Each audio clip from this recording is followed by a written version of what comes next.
It's really strange. And I've seen people try to explain it away. And what I don't like about when they explain it away or attempt to explain it away is that they're trying really hard. They're not going, who knows what this fucking thing is? They're not looking at it like cleanly. They're looking at it like a quote unquote skeptic. I don't like the idea of being a skeptic. Not that I don't think you should be skeptical of certain things. I certainly think you should be, but there's a lot of people that brand themselves as skeptics. And I think it's a lazy way to look at things. I really do. Because I think you're just looking for the holes in things without looking at it objectively. If you wanted to be a scientist, if you wanted to be someone who is a fan of science, then you have to look at it as a thing. Like, look at this information and let's study this without any bias, any preconceived notions. I don't think they're doing that. They're looking at it and they're trying to find a way where they can justify that it's fake. And they're just doing all sorts of mental gymnastics to try to make it fake.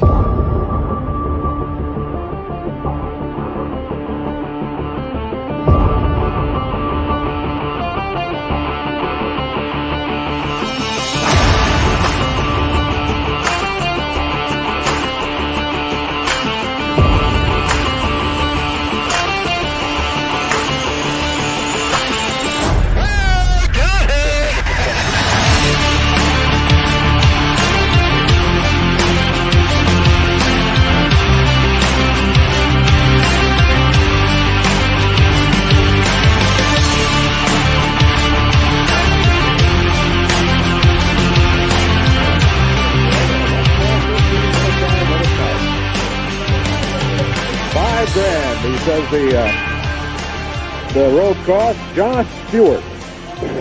Tell you what, don't sell this guy short. He's tough. Hello, everybody. Welcome to this week's show.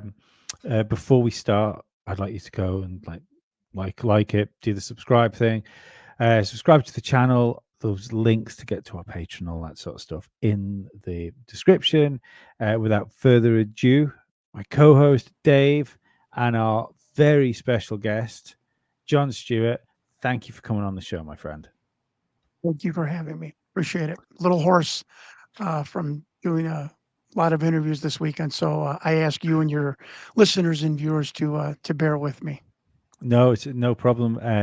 I first saw you doing the rounds with on the Redacted podcast that you did, and that was kind of the first time, apart from I heard the rumors, or read the rumors, I should say, going around social media, that this particular video that you've been looking into, the alien interview, or do we think it's an interview or do we think it's an interrogation?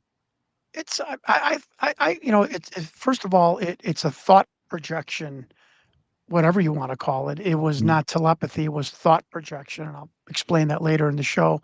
I don't think if we textbook what an interview is, that's something you do for a job or whatnot. Interrogation is when somebody has done something wrong. So that's a great question. I really don't know what the right vernacular is. It is definitely a Q&A almost of what do you know? What can you tell us? What can you tell us about certain events that we'd like to know more that we don't understand? So yeah, I would qualify it as a thought projection Q&A. And again, I would like to explain thought projection, later in the show, what exactly that means. Which I suppose is better off to start sort of right from the start when it comes to this. Like I remember you said on the Redacted show, you it just sort of stuck in your head, and you've been looking at this for like 5 years. What was the first thought you had when you found it, and why did it stick with you so much? Thank you for that. I love when interviews start out with great questions. And what I'm about to say is not trying to impress you or your viewers or listeners. But I think it's important to understand, I've led this crazy, exciting, very blessed. I'm very grateful of my past, of the things that I've done, whether I accomplish them to the fullest or not. but I think that's really important for your viewers to be like, okay, let's set the foundation here. It was 1997. I was a part-time professional wrestler. My full-time wrestling career ended with the AWA on ESPN in late of 90. And I was living this baller lifestyle. I was part-time pro wrestler on the weekends. I was running for the Illinois state legislature. So I was a politician on Sundays doing speeches and campaigning. I lived in downtown Chicago called the Gold Coast. I had a 36 floor condominium overlooking the skyline.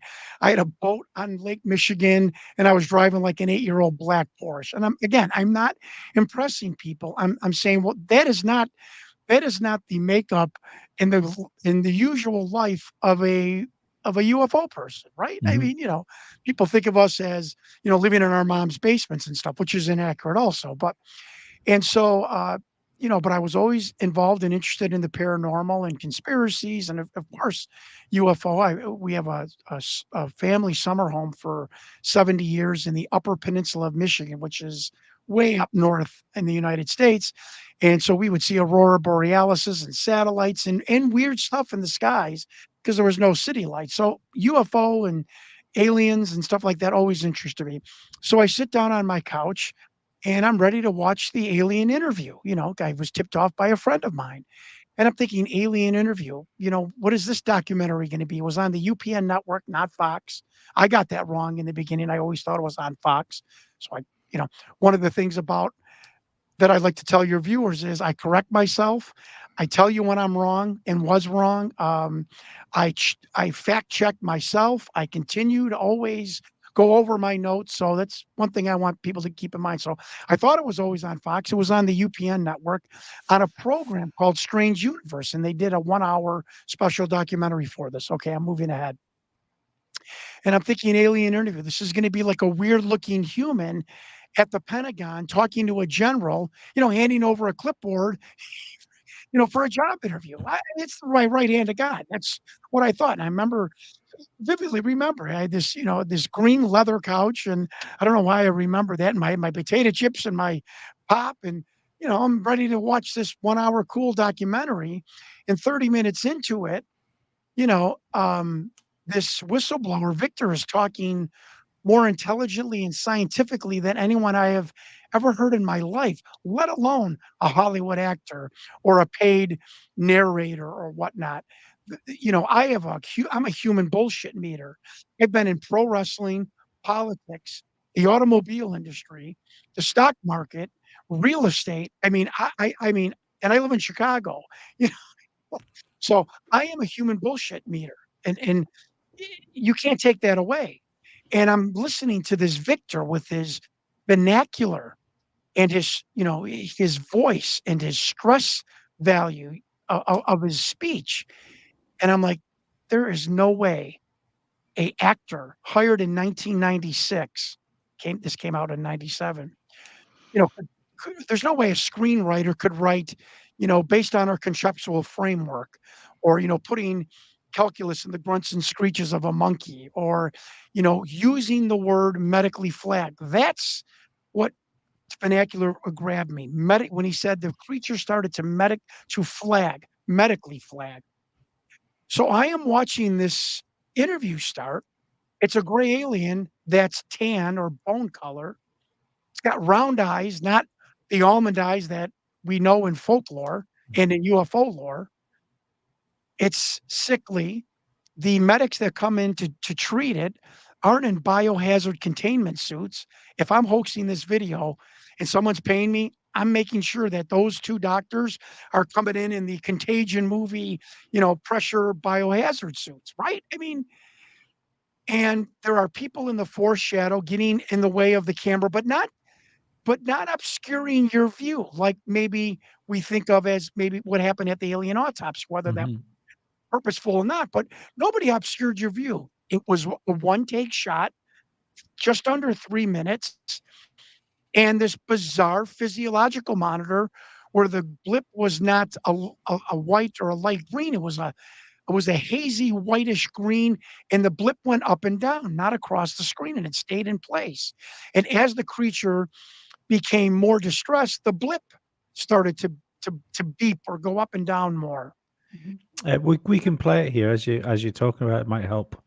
Yeah, It and might help. yeah, so and again, I am viewing this in '97 and up until about 4 years ago with this angle and this depth. I had never zoomed it until 3 years ago. That's a very important part of this interview and of my investigation. So I remember saying to myself, this is either the worst hoax on the planet Earth for letting them put in a tan alien without almond eyes, without medics and biohazard pressure, pressure suits, people in the foreshadow. If I'm hiring two military people and just showing their shoulders and in the foreshadow of the camera view, I'm going to be fired. I'm going to fire the casting director. I mean, and so I said this was either the worst hoax in the world or this was so casual, meaning that this was just another run of the mill, and I'm going to imitate a military whistleblower to me who pantomimed what this film was 5 minutes before. It was, guy coming into work basically. Again, I'm not being I'm being metaphoric. Sitting down. Okay, is everybody ready? Okay, can we get the alien in? Okay, how was your weekend, Hal? Oh, good. Okay, yeah, light looks good. Okay, all right. He's sitting down. Okay, ready? Everyone ready? Okay, roll the film. When you've got something, when you've got beans for 70 years since 1947, and you've had this being for over 2 years.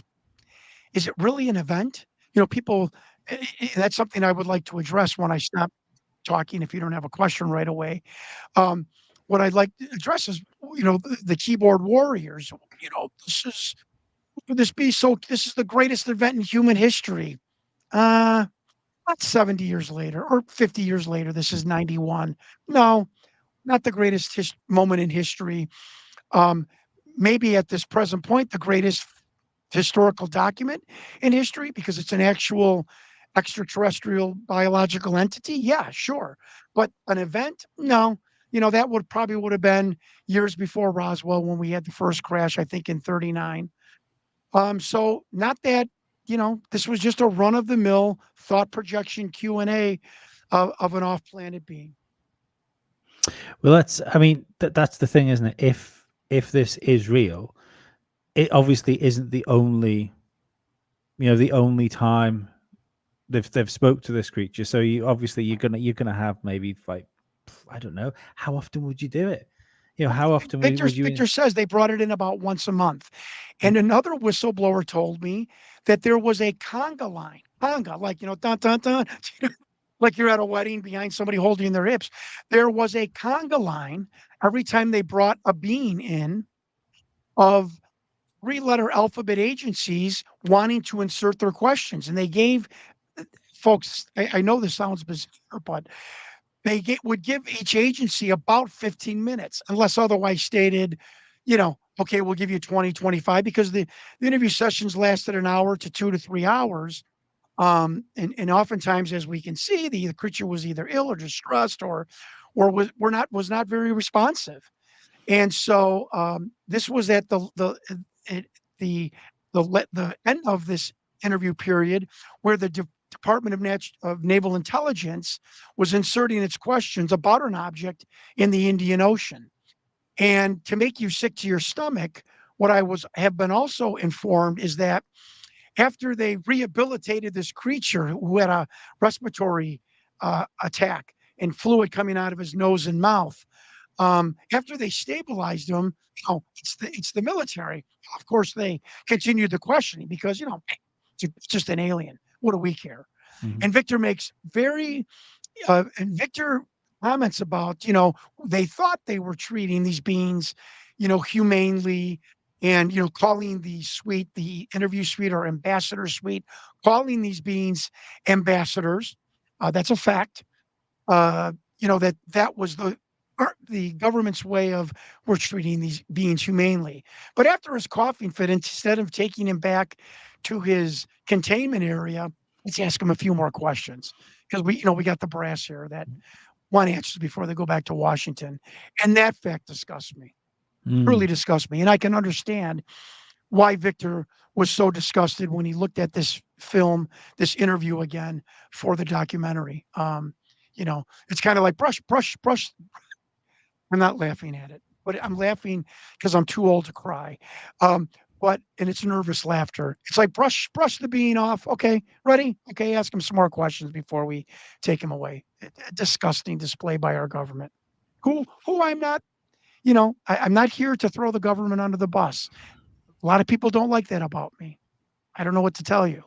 I after just searching, realizing this and studying this for 5 years, I have a sort of understanding of why they have kept this secret, but I don't understand anymore why it's kept secret. So that was how I was grabbed by this being. It was the vernacular of Victor. It was this gray alien that was tan, and and just the nonchalant, non-produced feel of this 3 minutes. So that's why initially it grabbed me and stayed in my brain like, you know, a person I know has lupus, and it's almost a death sentence.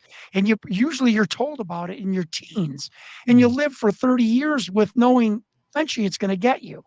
And I don't draw similarity to that, but that's what it stayed in my head. I could not shake this video.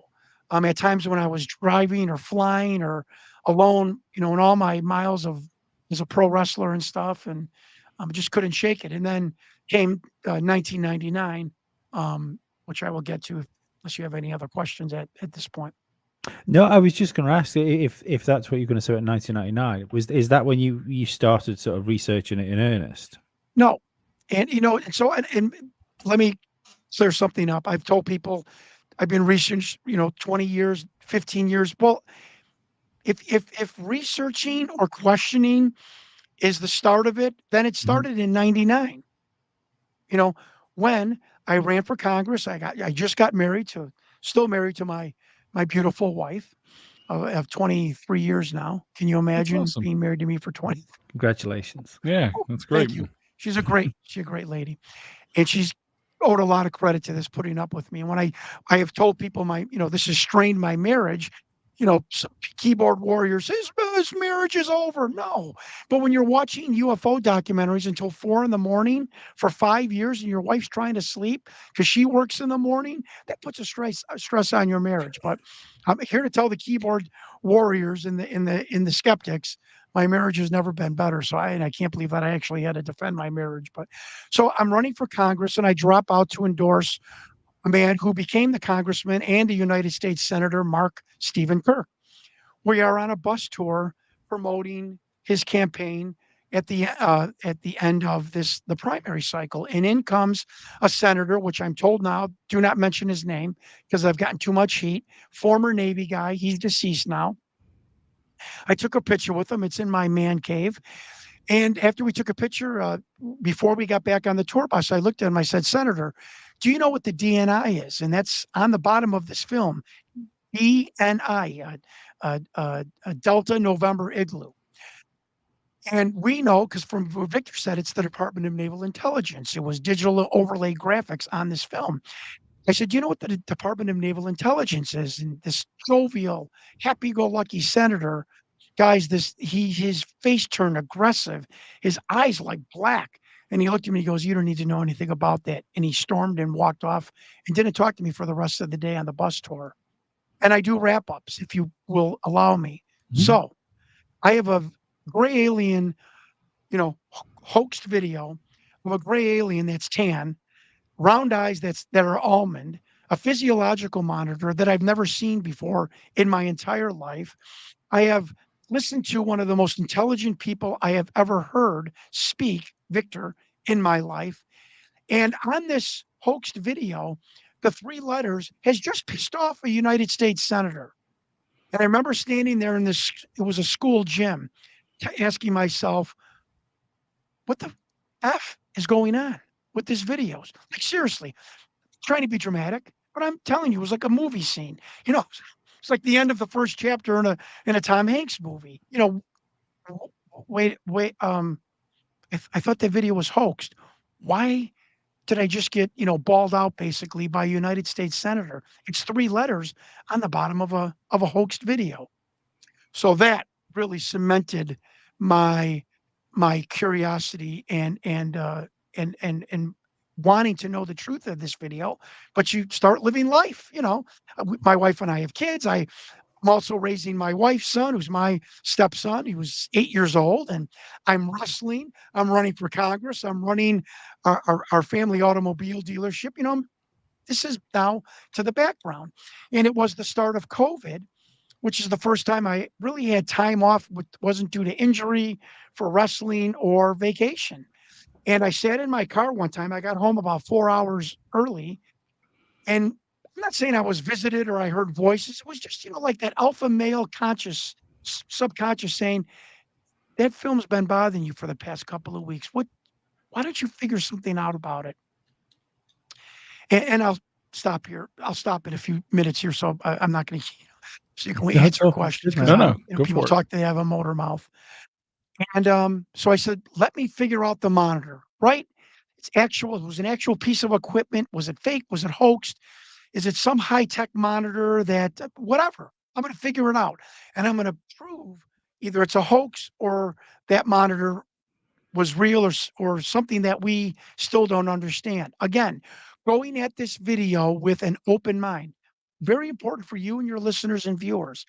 I never wanted to prove it was real. I wanted to find the truth. Please understand that about me. I went as like an investigator, a journalist for the New York Times. No matter what anyone tells you, you question it with 2 or 3 sources. No matter what anyone shows you, you go back it up with 2 or 3 sources. Period. Please understand that.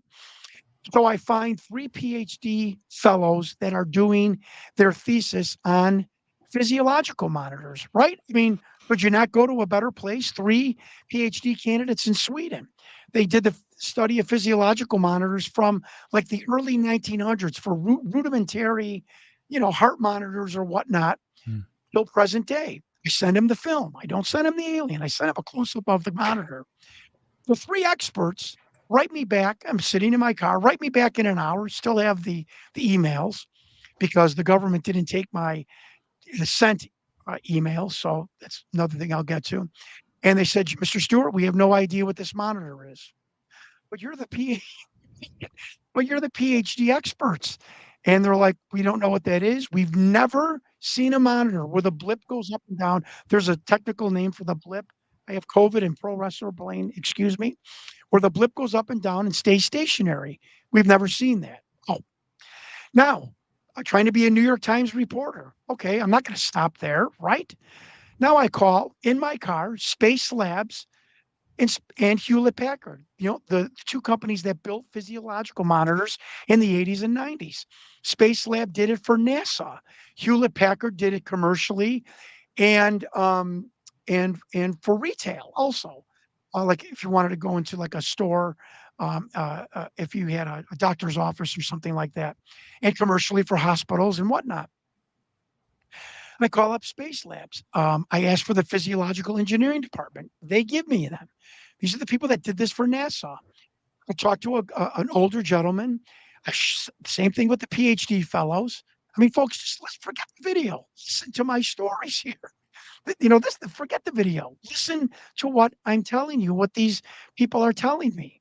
And you do the detective work. He's like, I've never seen that before in my life. I said, how long have you worked for Space Labs? He goes, well, I'll let you know. He goes, I will tell you that, I had met Neil Armstrong at one point. So I'm figuring since the late 60s, this guy has been at Space Labs. He goes, I have no idea. I don't know why you would make that blip. Again, he used the term, stay there and stay up and down. It doesn't make sense to me, but I've never seen it. Okay. I hang up the phone. I get Hewlett Packard. It's a great story. I asked for the physiological engineering department. I get the department. Young guy answers. I said, I'm a documentarian. I'm studying physiological monitors. Can I ask you a question? Sure. Is there a crusty older guy who's been there forever? He's crabby, nobody talks to. He's probably his cubicle's in the corner. My right hand to God. Oh, yeah. Hold on. So I cover the phone. I'm like, holy shit, this is working. And, I got a little excited. And so, guy answers the phone. Hello. You could just tell he was in his 60s and just, it was that guy in the office. I explained who I was. I explained about this monitor I was looking at. He gives me his email. I sent it to him while we were on the phone. And he said, I don't know what that is. I said, okay, you've never seen that. He's like, no. I said, have you ever seen it at a trade show? Have you ever seen it? Think about this. I'm a car dealer. So, concept vehicles. I said, have you ever seen a concept of something like this? No, I've never seen this. He goes, where is this from? I said, well, I'm going to be honest with you. This is from a government lab. He's like, oh, He goes, you know what you could be looking at? I'm like, yes. And he's like, that looks like it could be a one of. I'm like, a one of. I'm like, what's a one of? He goes, well, in any application, if you're trying to figure out something and there is no device or there is no formula, there is nothing to help you achieve your goal of figuring out something. Or if you wanted to find gold in the ground, you'd have to, at one point in history, invent a metal detector, right? A great analogy. And he said, if it looks like maybe this could have been a one-off for some reason. And again, my right hand to God, I said, well, let me ask you something. Don't laugh at me. If you were trying to monitor a bizarre heart-lung organ of an alien, an off-planet creature, would you make a one-off physiological monitor? Again, my right hand to God. He goes, yeah, that's exactly what I would do. Didn't laugh at me, didn't hang up the phone. And remember that, because it's 5 years later. I'm going to jump 5 years later for a second. Not one person laughed at me, hung up the phone, from the government, from Hollywood, from UFO experts, and military intelligence people. So remember that. Never got hung up on, never got laughed at. He said, yeah, that's exactly what I would do. If a human heart needs a specific physiological monitor. I guess if you had, some kind of being, yes, you'd have to develop something to monitor it that would, that a normal human physiological monitor couldn't. Think about this. You're sitting in your car and 5 experts have just told you that this low-level strip mall from California production company somehow has created the most bizarre and physiological monitor known to mankind. Does that even sound correct? Or even, does that dog hunt to anyone? Strip mall video production. I find it company. interesting. I find it Yeah. interesting that if it had have been a fake, or if it is fake, is that somebody had the foresight to make something that was that unique. I feel if you were trying to do this as a fake, you would have just to set the scene of what was going on.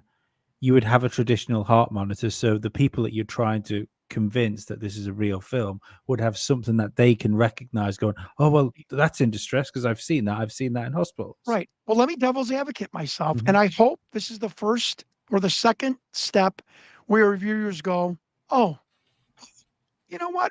Whether I believe this guy or not, or believe his information, I am telling you exactly how it happened. So, but whether you believe, don't expect that from our chat. Our chat are idiots. Yeah. it's been brutal. But whether you believe, but they're what has very been told attractive. me and showed me, or whether you believe the veracity of these anecdotal stories, which I think is the whole ball of wax. Appreciate the fact that I played my devil's advocate. So I think it's important to know that after 5 experts says that that thing has not been manufactured by anyone, we've never seen it. I did not say I'm the greatest investigator in the world. I've just proven it's real. No. Now I call special effects people, right? Wouldn't an investigator that has no stake in the game, wouldn't they further research it? I showed it to an investigator. He said, well, you see that pane of glass? Remember this. I said, yeah. He goes, it could be a laser bouncing on a servo where you're tapping it with your finger. Why would you do that? I asked. He said, well, You'd have to have somebody having a heart attack if you wanted to hook up a physiological heart monitor to somebody and make it bounce up and down or be erratic. That is true. Mhm. I mean, how would you make a heart monitor go erratic unless somebody was in a cardiac arrest? Made a good point. He said, so that see that pane of glass there? Yeah, I would do a servo and bounce it up and down a laser. Did I stop there? No. I recreate the glass, the panel of glass, and I buy a laser, and my daughter and I start bouncing it off the glass. It's similar.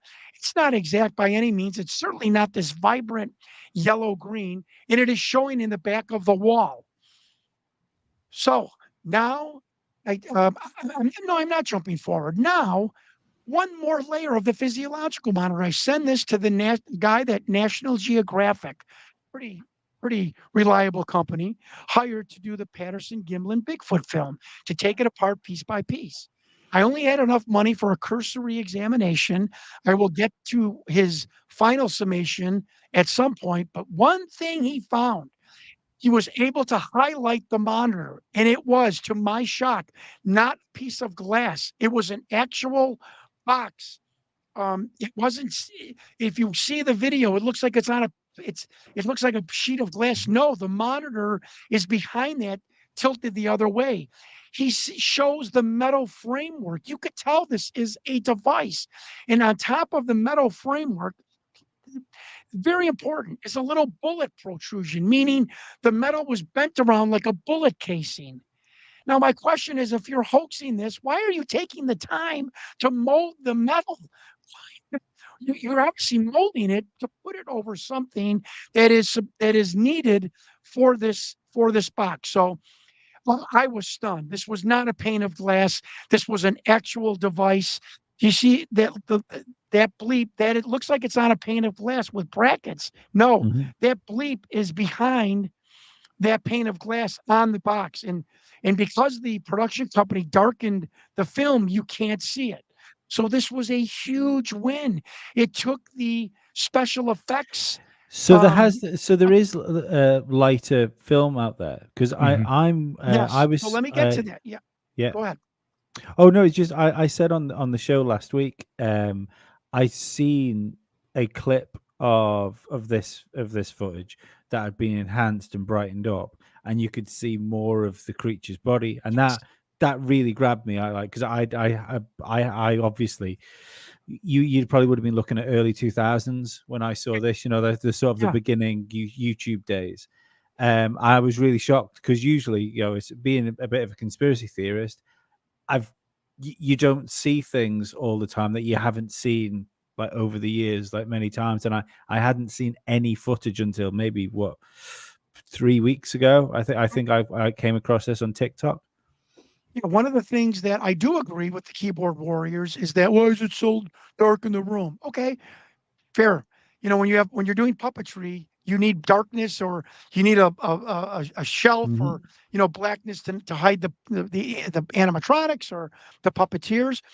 When you see the original version, it's a bluish, grainy film. It is not darkened, and you see the entire creature's body. But for visual and dramatic effects, the production company, Rocket Pictures, darkened the film.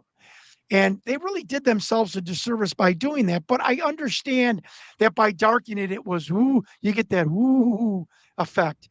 But by showing this bluish, grainy film of the entire creature's body, it looks terrible. The production value. And they should have spent 2 minutes. I mean, they showed a little bit of it, but they should have spent way more time showing what this film actually looked like when Victor produced the VHS tape. Again, they showed it. I think they should have showed it more. So it was darkened by the production company. And one of the medics takes the torchlight and flashes it accidentally onto the creature's torso. And you see the arms and the chest of the being. It's not just a puppeteer with a neck, his hand up a neck, and that's all you see. You see the entire thoracic region of the being. And let me jump to that. Bill Mums, again, hired by the National Geographic, not saying he's the ultimate expert, said to me, again, this I'm the reporter, Mhm. folks, so don't the skeptics who, afraid that they might not be on top of the food chain anymore, just bear with me here. Bill Mums, FX specialist, said every single puppet animatronic doll that has been made since the 50s has creases by the armpit, because in the drying process, about 75% into the drying process, you have to take the creature and hang it, or do something like to the effect where the arms have to now drape down to the side every single time. And when that happens, you get a crease in the armpit. From Bill Mums, National Geographic hired 40-year special effects artists. And when I saw the torso and armpits of that being, John, I'm scratching my head because I saw for the first time in my life a puppet or an animatronic doll with no creases by the armpit. Now, that's not my analysis. This is an expert. So let me wrap up again. And I'm going to do this till people get sick of it. I got the worst hoax in the world. I've got a gray alien that's tan, the round eyes. I've got a pissed off senator. And now I have heart monitor specialists, physiological monitor engineers, creators, designers telling me they've never seen that before in their lives. And I have a special effects person with 40 years experience telling me I've never seen an animatronic doll without creases in the armpits. What would you do at this point? Right? Is there anywhere Go ahead. online where we can find the lightened footage? Was it released? Yeah, they're on Facebook. There is some analysis of it. I could put it again on my. If it's not, I will do it when I get done. Just go to the Hunting Victor documentary YouTube channel. I've got a 1-minute segment where I've highlighted the creature's, the creature's torso. I probably should have sent you that picture before our interview. No, it's fine. I'll have a look for it. Yeah. Well, I will certainly. Yeah, I have the video made. I just have to click it on to public viewing, which I don't know why. The catch on the electrocardiogram, I think, is interesting because it would make more sense if you were going to fake it to use something stocking off the shelf and then rig it to give the beats and response. Well, I was told you can't rig it. This is, which is what electrocardiogram. Yeah, you could rig an electrocardiogram, but the thing is, they would use one off the shelf. Like they wouldn't. Like that's a distinctly unique thing, especially like the P wave reading. I think that's what you were talking about, the blip. Yeah, the pressure wave or primary wave of it. Yeah. There you go. So yeah, it doesn't have a full on sine wave. It's just intermittent. Okay, well, when the special effects people told me that, I'm like, well, that makes sense. They're like, well, wouldn't it be to hoax a heart, a cardiogram? Well, yeah. Whatever that was. Yeah. Yeah. A physiological monitor, cardiac physiological monitor. And I went, geez, that is true. How do you fake a heart attack on that? Let me go a little bit further. One more, and I'll stop with the heart monitor. Then I call Jaime Musan, UFO journalist in Mexico, who the first person that researched this was Jeff Broadstreet, the director, to find out if Victor was legit and to find out anything about the video. The next person was Sean David Morton, who tried to find out about S4, this facility that Victor was talking about, and to deep dive on the film too. The first civilian to research it, other than Sean David Morton, was Jaime Musan back in '97. And he told me 2 years ago, he goes, John, I took this film to 13 thoracic surgeons, cardiologists. All 13 doctors said that monitor was showing an actual cardiac event. Yeah. Maybe not a human's, but a cardiac event. Something. Sean David Morton hears that from Jaime Musan. Sean finds an EMT, who was looking at physiological monitors all day. The EMT says the same thing as the cardiologist in Mexico. It looks like cardiac event, a distressful cardiac arrhythmia event. So no, I mean that's my point. Like if it was going to be faked, it would make more sense to just use something off the shelf as opposed to create something to do that. I mean, like TV shows, you see those in distress all the time. Like it's and have for a while. So I think it's a good catch. Like, it wouldn't make sense to make something totally unique. Like, that's a incredible attention to detail that, I mean, Thank to you. be honest. Yeah, most You know, movies, like, they don't that's paying attention to make sure her earrings are always in on the dance floor, kind of level of absolutely. detail. Again, I call this the worst hoax in humanity. I think it's interesting. Yeah. To have these things that are not that we can't. My point is, why are you putting a physiological monitor in that anyone could say, well, that especially in '97, Mhm. that monitor. There's no way that was produced because it's Mm. not produced now. So why would you Mm. put that in? Why again, I'm not jumping forward. Why would you put Department of Naval Intelligence, not Office of Naval Intelligence, Department of Naval Intelligence? That doesn't exist. And if you Google it in 2023, it doesn't exist, but it does exist. And I'll get to that. Why we prove the DNI exists. Why are you putting that in? Why are you putting a tan alien with round eyes and not a gray alien with pointed eyes? Again, it's either this is what it is because it's real, or it's the worst hoax ever perpetrated on mankind. And I obviously don't feel that is the case anymore. Out of interest, there was an like the alien encounter that supposedly happened in Las Vegas, or like a few months ago. Did you see the alien that was supposedly captured on somebody's Ring doorbell?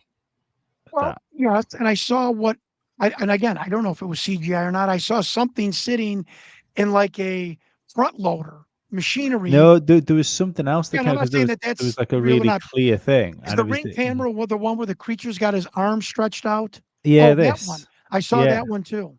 and I just Looks I like thought it was my quite alien, doesn't it? striking. Yeah, how similar it is. Jeez, interesting. Yeah, and even if you can, because I found the lightened, or I think it's the lightened one. Either way, you can see a Right. bit more on it, footage, and even when you look at what would be its body around here, I think that's such a striking resemblance to what that thing would be.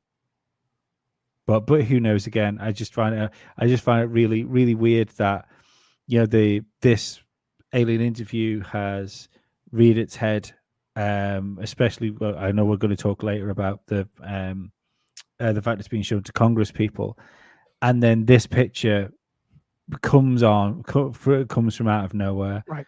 and it's very Can I close mention to something about the Vegas thing? Because I identical. just wrote an article. It's going to get published on a website this week. Absolutely. Again, the bizarreness and strangeness of the past 5 years knows no bounds. I'm a semi-retired automobile dealer, so I'm a corporate buyer. What I do 4 days a week is I buy cars for auto dealerships because I own one, and we leased out our property, so that is my job. And a guy I've known for 30 years, not 5 minutes, 30 years, comes up. He goes, "Oh, you're into aliens and stuff." I'm like, "Yeah, of course." He said, and I'm saying this for the first time ever on the internet. And again, this is going to be, I wrote an article about this. The Vegas thing is not my bag, but this stuff that hits me, I have to, pick up on it. He said, my best friend in Vegas is friends with the first responding cop. But it's interesting. What did he see? He's like, I can't tell you. He said, but that cop has not returned to duty. He said, John, the guy is completely freaked out. I said, you mean to tell me that police officer is not back on duty? If you're hoaxing or, you saw nothing, why are you put yourself on a leave of absence? So I find that, again, it's not the Ring camera, although that's really interesting. It's not the conjecture. This is just like my investigation of the alien interview. It's these little stories where you say to yourself, this guy, my friend, could care less about aliens in the Vegas incident. He wouldn't lie. Wouldn't lie to me that his friend, who knows the police officer, is equally disturbed that he hasn't returned to work. Now, wait a minute. I'm guessing the average shift for a Las Vegas cop is not the easiest shift either. No, but you don't usually take off for 2 months or No. 3 months. It's happened in June. Now, wait a minute. Wait a minute. Now I have 5, had 4. I got the 5th. Army, sorry, intelligence, military insiders. Some retired, some active. I won't give you the count. I get an email sent to me of a email of that is a group of active and semi and retired intelligence, FBI, CIA, and they gave the nomenclature of the group. Folks, my right hand of God. And I get sent this email and I'm reading it. I'm not supposed to. Forget what it says because it's conjecture. One of the things is we believe that the search warrant was enacted or created by the Foreign Intelligence Division in Washington. Now, I know from just knowing military and this Foreign Intelligence Service that, if you want a search warrant in France or you're spying on somebody in Yemen or American citizen that's maybe a terrorist in Baghdad or something, you get the Foreign Intelligence Service involved. Again, my question, why is the police officer not returned to duty? And why is the Foreign Intelligence Service creating a search warrant for this home? So if you didn't think it got any creepier or weirder, you just got a bombshell. And I have not told that to anyone. The article will be out this week. So I'm telling people first on your show that that Las Vegas incident is far from being over and forgotten. Make sure you send us the link to the article and we'll stick it in the description later on. Right, I will. Yeah, if the Foreign Intelligence Service is involved, like you said, then that's why the officer hasn't returned to duty. I make no speculation on that. He's being voluntarily sequestered. It's either that or we drive you off. Well, I was told, again, I want to be Whitney Webb here. You know who she is. Everyone respects Whitney Webb. Let me be Whitney Webb. I have no stake in this and I have no opinion. I can tell you that I was told point blank, it completely weirded him out. He is completely, actually the vernacular was, he is completely freaked out and he has not returned. So Foreign Intelligence Division, seeing a creature, seeing that what the Gomez family said was like this heat wave or this distorted atmosphere where they couldn't see straight or had blurry vision. God only knows. I have no idea. But I'm just here to tell you that those two points of interest, I don't think this story is far from over. Well, it seems there's something every other month now, doesn't it, or every other week? We've only just had the Peru thing as well, and I for one think there's something like really, really strange with that. When you have something where the official the official truth is less believable than aliens. The idea that there's miners running around with jetpacks on is just the stupidest thing I've ever heard. Right. Yeah. The what they're saying in Peru, there's special forces with jetpacks. I mean, it's like Dr. Stephen Greer said, what the military person told him who was read into these programs, we would tell you the truth, but the fiction is more bizarre than the truth, so yeah. And what a perfect statement for this, that, it's just craziness. And you brought up a point and I tried to address that last week via text on your shows. Why is this, not you, but the keyboard warriors, why is this film all of a sudden coming into the public forum? You're looking at him, the bald chubby guy from Chicago. It's because of me. I have been busting my ass sending 180 emails. I've sent over 200 people press releases 7 or 8 times over the course of 3 years. I've tried to book myself on podcasts and lo and behold, I went to you guys. I found you out and try to get on your podcast.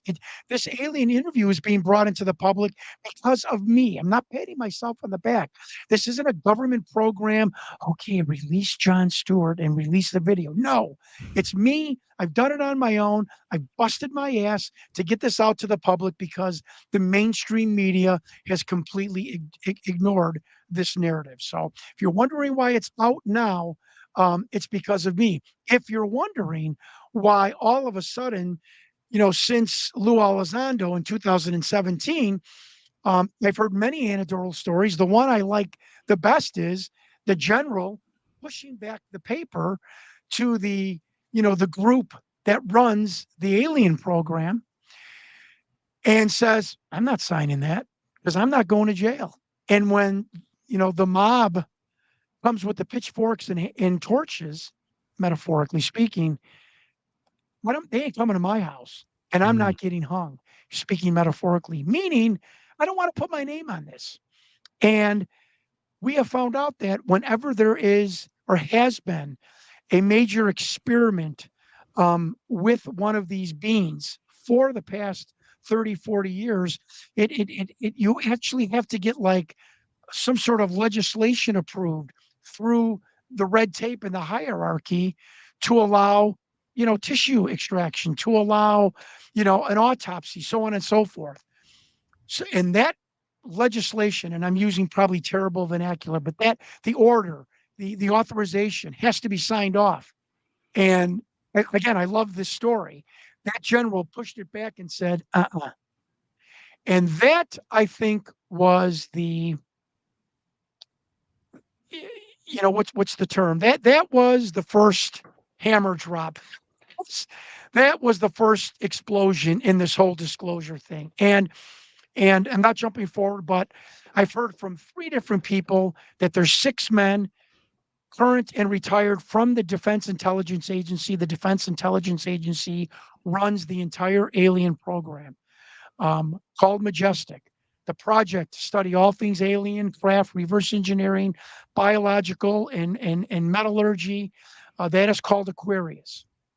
That is my specialty. That's the project that this video, the umbrella where this video was made under, was called Project Aquarius. And so, the DIA runs all of it. It's called the extraterrestrial or the Alien Interrogation and Retention Program. That's kind of like the inner name to all of this. And the code is R4800. And if you look on a aeronautical map of south of Area 51, it's R-4804, 485, 4806. So I find it interesting that out in Papoose Lake complex, all that craziness is the designation R48 something. That is the code of this project. So I'm not jumping ahead, but that's the weirdness. So there is a Don Schmidt, Roswell expert, J.L. and Hynek's assistant in Chicago, head of the International UFO Symposium, told me over breakfast. He's like, look, there is a bloodless civil war at the Pentagon. Half want disclosure, half don't. They're not fighting each other with guns and bullets and splitting each other's throats in freight elevators and underground parking garages. But there is this tug of war and intelligence, of wanting disclosure, those who might want disclosure, how much disclosure. And I completely, this is on Don Schmidt is one hell of a serious researcher and authority, and got that straight from 2 people from the Pentagon, one of them a colonel that he's very good friends with. So, for us that want and hope that disclosure will happen, I don't know how much will happen, but I can tell you that there are people in the background, that not all government is bad, and this disclosure, not my film, but like with Lou Elizondo and Chris Mellon, former Deputy Secretary of State, giving Jeremy Corbell videotape. Do you think the Pentagon gave Jeremy Corbell snuck out a film of a alien UAP? Come on. I mean, he's a documentary maker. And well, I don't want to speak ill of any UFO people, but he's being used and by insiders to release this information too. So this is what you're seeing. I just happen to be tagged along and maybe following the trail end of this disclosure tale, and that's fine. I have no problem with that. But this is out here because of me, and I'm not saying that to brag. I'm just telling you, I did this. I worked my ass off to get the spotlight put on this film because that's how important I think that this is for people to know about. I think it's definitely if you were going to try and get eyes on this sort of thing, now is the time to do it. You know, to talk about this topic right now it's never been so accepted to speak to people that aren't even in that realm of thinking. My question is though, it seems that since that was it 2017, wasn't it? Was the New York Times article that came out, which started this ball rolling, and then it felt like it was going to be the usual thing when something like this happens, and then it would just die away. But slowly over the last few years, it feels to me like there is a concerted effort, and it's not just for people like us, which are interested in this thing, but it seems like there's a concerted effort to get people like my mother or people I work with, which aren't interested in UFOs or aliens, to get them to believe in this, and that confuses me. I'm interested to see why they want people to believe in it. Well, okay, that's a great question. Mm-hmm. Number one, money, money, money. Follow the money, follow the money, follow the money. It was true 4,000 years ago. Okay. Follow the money and information. It was true 4,000 years ago. It was true during Watergate and Nixon, and it's true now. Funding's drying up. You always need a new boogeyman. You know, remember when I'll never forget this, when Russia fell, communist Russia fell. We had Cuba in check. China was a non-player at this point in 1991. Colin Powell steps up and says, well, there's a new hot piece. A new hot piece. Well, I know what that is now. That's give me money. Yeah. I got buddies at Raytheon and EG&G and Lockheed and Boeing. They need projects. We need to build missiles. We need to be missiles because we have enemies. Where's the enemies, Colin? Oh, it's a hot piece. It's a hot piece. It's a hot piece. And that's so the idea of of aliens could be the next war on terror, essentially. Right. And Warner von Braun said it on his deathbed. Aliens are going to be the new, after terrorists, it's going to be aliens. It's the new boogeyman. We can totally see it happening. We don't see the only person that's out there other than Dr. Stephen Greer, a civilian, other than Dr. Stephen Greer and Linda Moulton Howe, who are telling you that that these beings from research don't appear to be, a threat, an overall threat to ours is me. Mm-hmm. I'm a ding dong former pro car dealer, and that's not good. They want people like me and Greer and Dr. Sala and Linda Howe and Reverend Michael Carter and Giorgio Tsoukalos and Jeremy Corbell and George Knapp. They want us all to the boogeyman's coming. And I don't necessarily think that that's true. Mm-hmm. Do I think that we should be worried that they've treated us like we're deer and fish in the wildlife? Maybe. I give it a thing. I've come to the grips of we're not on top of the food chain anymore. Face it, facts. Put your ego in check. You are not sitting, human beings, on top of the food chain anymore.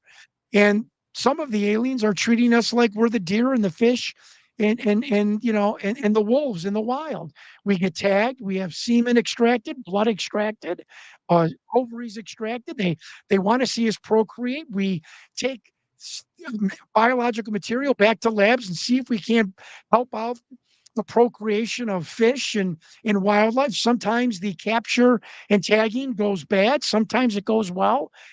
Am I describing, an abduction scenario? Mm-hmm. Describing also, the Department of Natural Resources collecting trout in a stream or a deer in the woods, and the best thing I could tell people is come to grips with your ego. You're not on top of the food chain anymore. That's one of the things that the government, I'm sorry for being loud. It's my No. reflex it's as a fine. pro wrestler. That is one of the reasons you do not see the United States government saying they're here, they're real. You know, they don't think the world could deal with that we're like a deer or a gray wolf in the wild, and we are. I'm sorry. Um, you know that the Bible where it says God created man in His image. You know, if you just kind of plug in alien or extraterrestrial into that, or if you could think maybe God was with a small g, and I'm not, I'm very spiritual. I'm just saying that we have a story where something created us. What I don't understand what the big deal is of finding out that maybe it was an advanced civilization. I'm not getting off on a tangent. I'm just saying. So it's the realization to people that we're not on top of the food chain, and it's the fact that government will never tell you. We don't know the full story. Mm. And See, we've been that's studying this for 80 years. We've blown $8 trillion of your American money, 8 trillion. There's a person that was in the Clinton administration that thinks it's $22 trillion to study biological alien material and study alien craft. $22 million. That could have been spent on daycare and could have been spent on, recreation centers and schooling and less expensive education, college education for people. So that is why the government is not coming out in this slow walk of disclosure. And yes, have to make the aliens the boogeyman. Absolutely. I just refuse to do it until I see proof of it. why do you think it's just a US centric thing? Like disclosure. I think because the United States, first of all, there's thousands of stories from antiquity of UFOs interacting with all cultures. So Oh let's, yeah, for anyone that's absolutely. not, I just mean like is no, I know that. in the modern So lens. Yeah. right. So I just wanted to get that across Mhm. for those not maybe adverse, up to date on the subject. Why I think recently in the past 70, 80 years, very simple. We're the first country that lit off a nuclear bomb, at the Trinity site, and eventually it got to someone in the universe and they said, oh boy, the kids have the matches now. They found the matches. Mhm. And the United States has always been the high tech leader. The first to ignite nuclear fission. And so, yes, I think we stand on top of the pyramid technologically, so to speak. At one point, we had the biggest nuclear arsenal. And so, yeah, I think that just naturally, someone from another planet or dimension, which I'd like to get into at some point too, another dimension would say to themselves, let's start with this country first. They seem to be more advanced in almost every metric, agriculture, um, uh, uh, uh, genetics, military, electronics, certainly in the ways of nuclear and atoms and so on and so forth. So without sounding like I'm patting America on the back, I don't think that's a stretch to draw that conclusion. Yeah, I just wonder why it's just America that's talking about this, whereas the countries, essentially countries with different cultures, handle problems in different ways. It's everyone else seems to be in the like secrecy Yeah, or I understand. ridicule mode. Um, Well, the United States government, I think this is interesting. Would really like people to pay attention to me on this one, and I don't mean to be condescending. I was told this Mhm. by a political strategist. America is broke. We are bankrupt. It's even questionable whether we have actual gold to back up our dollar. Our dollar is backed by nothing. It's fiat money. We are 32 trillion in debt. Pay attention to me, please, folks. Okay. The only thing that is backing our dollar is what? The military. We rule the world militarily wise, and we are able to force people to buy and trade oil and petrodollars, which keeps our dollar inflated, so we can continue this borrowing. It's shenanigans. It's malfeasance. It's a game. It's rigged. It's fiat money. And the only way to keep it deflating and crashing is by keeping what? Our military so far and above stronger than any other military beside us. We spent more money on our military than the next 30 countries behind us. Think about that. Together, we spend more on our military. So, Russia's over. Let's talk about the Trump administration. He's friends with Putin. He's making alliances with South Korea. The Middle East has died down as far as terrorist action. Saudi Arabia's in check. Israel's in check. How do I get more money? We got to get a new threat. And believe me, this is not a sophomoric look at the geopolitical strategy, the geopolitical situation of this country. We need to keep our military strong, keep building bombs, keep building aircraft carriers. And the only way to do that is to convince the people that hold the purse, Congress, that we need to keep spending money. Folks, take that to the bank. And that is why this narrative is being pushed, why the narrative wants to be beware of the boogeyman alien, to keep that purse open from Congress and keep the money flowing in to Raytheon, Lockheed, EG&G, Boeing. And I don't even necessarily think that that's horrible, because I do understand if that does not continue. I'm not saying that there's not a better way to accomplish this, but if that money dries up and we no longer become the predominant military power in the world, the dollar crashes. And if the dollar crashes, America crashes. And when America crashes, there goes the entire world economy. So this whole world economic structure, other than like South America and India and BRICS, is based on us continuing our military might. And to do that, we need money. And so, like I said, follow the money, follow the money, follow the money. And it's certainly, I think it's bearing out in this situation. It's just as true as it is as it was, 4,000 years ago.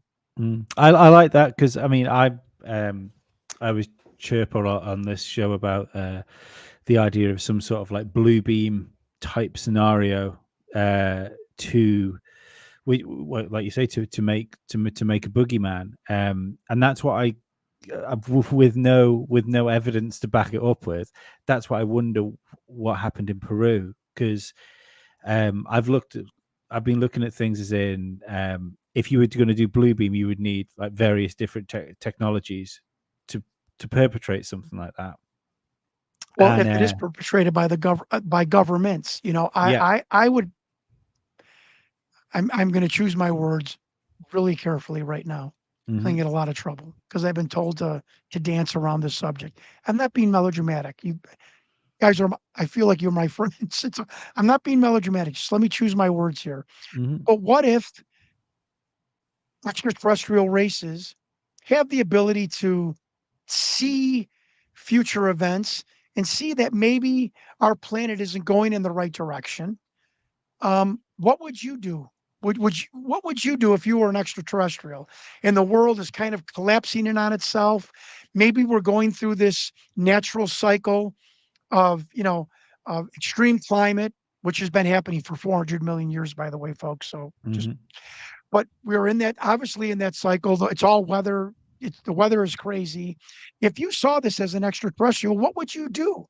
You would probably, if you saw deer, again, let's go back to the Department of Natural Resources. The three of us work for the Department of Natural Resources, and we're in Shrewsbury, and deer are dying in the woods outside of woods in Shrewsbury. Would we call in extra people? Would we help them breed better? Would we interact with them more? Would we monitor them more? Yes. Well, what do you think is happening for the past, 30, 40 years? This ramp up of more extraterrestrials, more unearthly vehicles traversing our skies. You can see that this is getting ramped up and it's proliferating. I'm just wondering, to protect myself, I'm wondering aloud, Is this because we are headed for some very difficult times, and they are trying to monitor and to assist? Maybe I don't know, but you cannot tell me the one thing that is clear, that the proliferation and the sightings and the abductions, um, and the strangers in our skies are definitely ramping up, especially in the past 5 years. You come to your own conclusion. Mm. I've drawn my own, and it's not a good one. Yeah, I mean, I suppose what the worry would be, if because first of all, we always humanize these things. I always think there's no real reason why aliens would think or act or even even have the empathy to worry about us. But if we did humanize them for a second, my worry would be if it is a case of we are like doing some sort of damage, or we Of are course. becoming more of a threat existentially to the planet, therefore a threat to them. If you have an Great point. invasive Great point. species that starts pushing into your territory, if that happens with us, we go kill the fucking bears. That's Right. it's simple as that. Right. And this, well, uh the aliens have to be worried about us to interfere. No, they don't. I'm a No. fisherman. You think if the bass started dying in my parents' at our summer home at the lake, at our family summer home we've owned forever, you think if you think I care less about a fish in a lake? Would I start to care if somebody told me the population of bass is down 80%? Oh, yeah. Mhm. I'm getting out my checkbook. I'm helping out the DNR, doing whatever I can to repopulate that lake just because I think it's the right thing to do. And I'm a fisherman. I have a moral obligation or have any feelings towards that fish, but I'm Mhm. certainly going to help out. I'm certainly going to be responsible and repopulate that species. Again, it's people that don't have their egos in check. They're doing the same thing with us, in my opinion. So, I mean, I'm sorry, but that's it's what is the other conclusion? They're certainly not here to kill us and take over the planet. They would have done that 10,000 years ago. I mean, you know, it's there is an they're coming, they're interfering for reasons I think that and it sounds trivial and glib, and I don't mean to be, but the same reason why I would get out my checkbook or work with the DNR to repopulate a species of fish in a lake where our summer home is. So, what do you think about the interview that Lou Elizondo was in? Because I think he only brought it up once, and it's always something I think about when it comes to aliens or whatever they are. Uh, and he essentially sort of tipped the nod at the idea that it could be something demonic, or like what we would think of as demonic. You guys are asking very good questions today, by the way. So, hey, folks, listen to your chubby friend in Chicago, Mhm. please. In the 1800s, in the Amazon, people from Britain came there. Some were scientists, some were geologists, some were cartographers, some were there for leisure, for pleasure, for adventure. Um, Explorers all over the world from the 1850s till yesterday. Are some of those explorers malevolent? Yes. Are some benevolent? Yes. Are Mm. some responsible with the interaction of native people and species? Yes. Were some not? Yes. Think about that.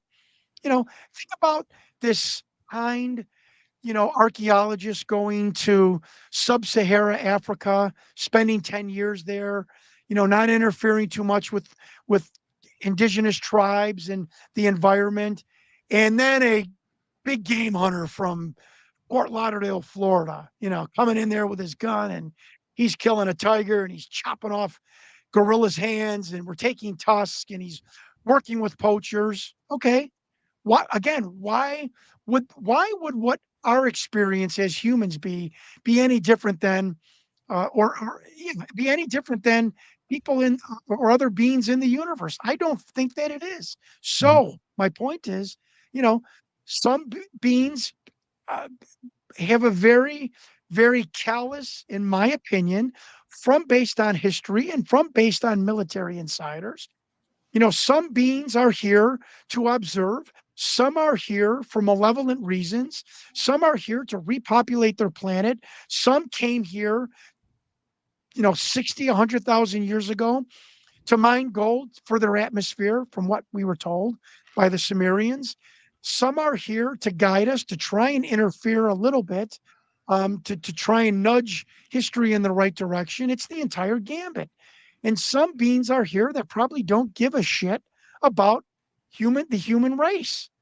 And they're going to respond and act accordingly. And we have to deal with that accordingly. So it's the entire gambit, in my opinion, from A to Z: good, bad, ugly, indifferent.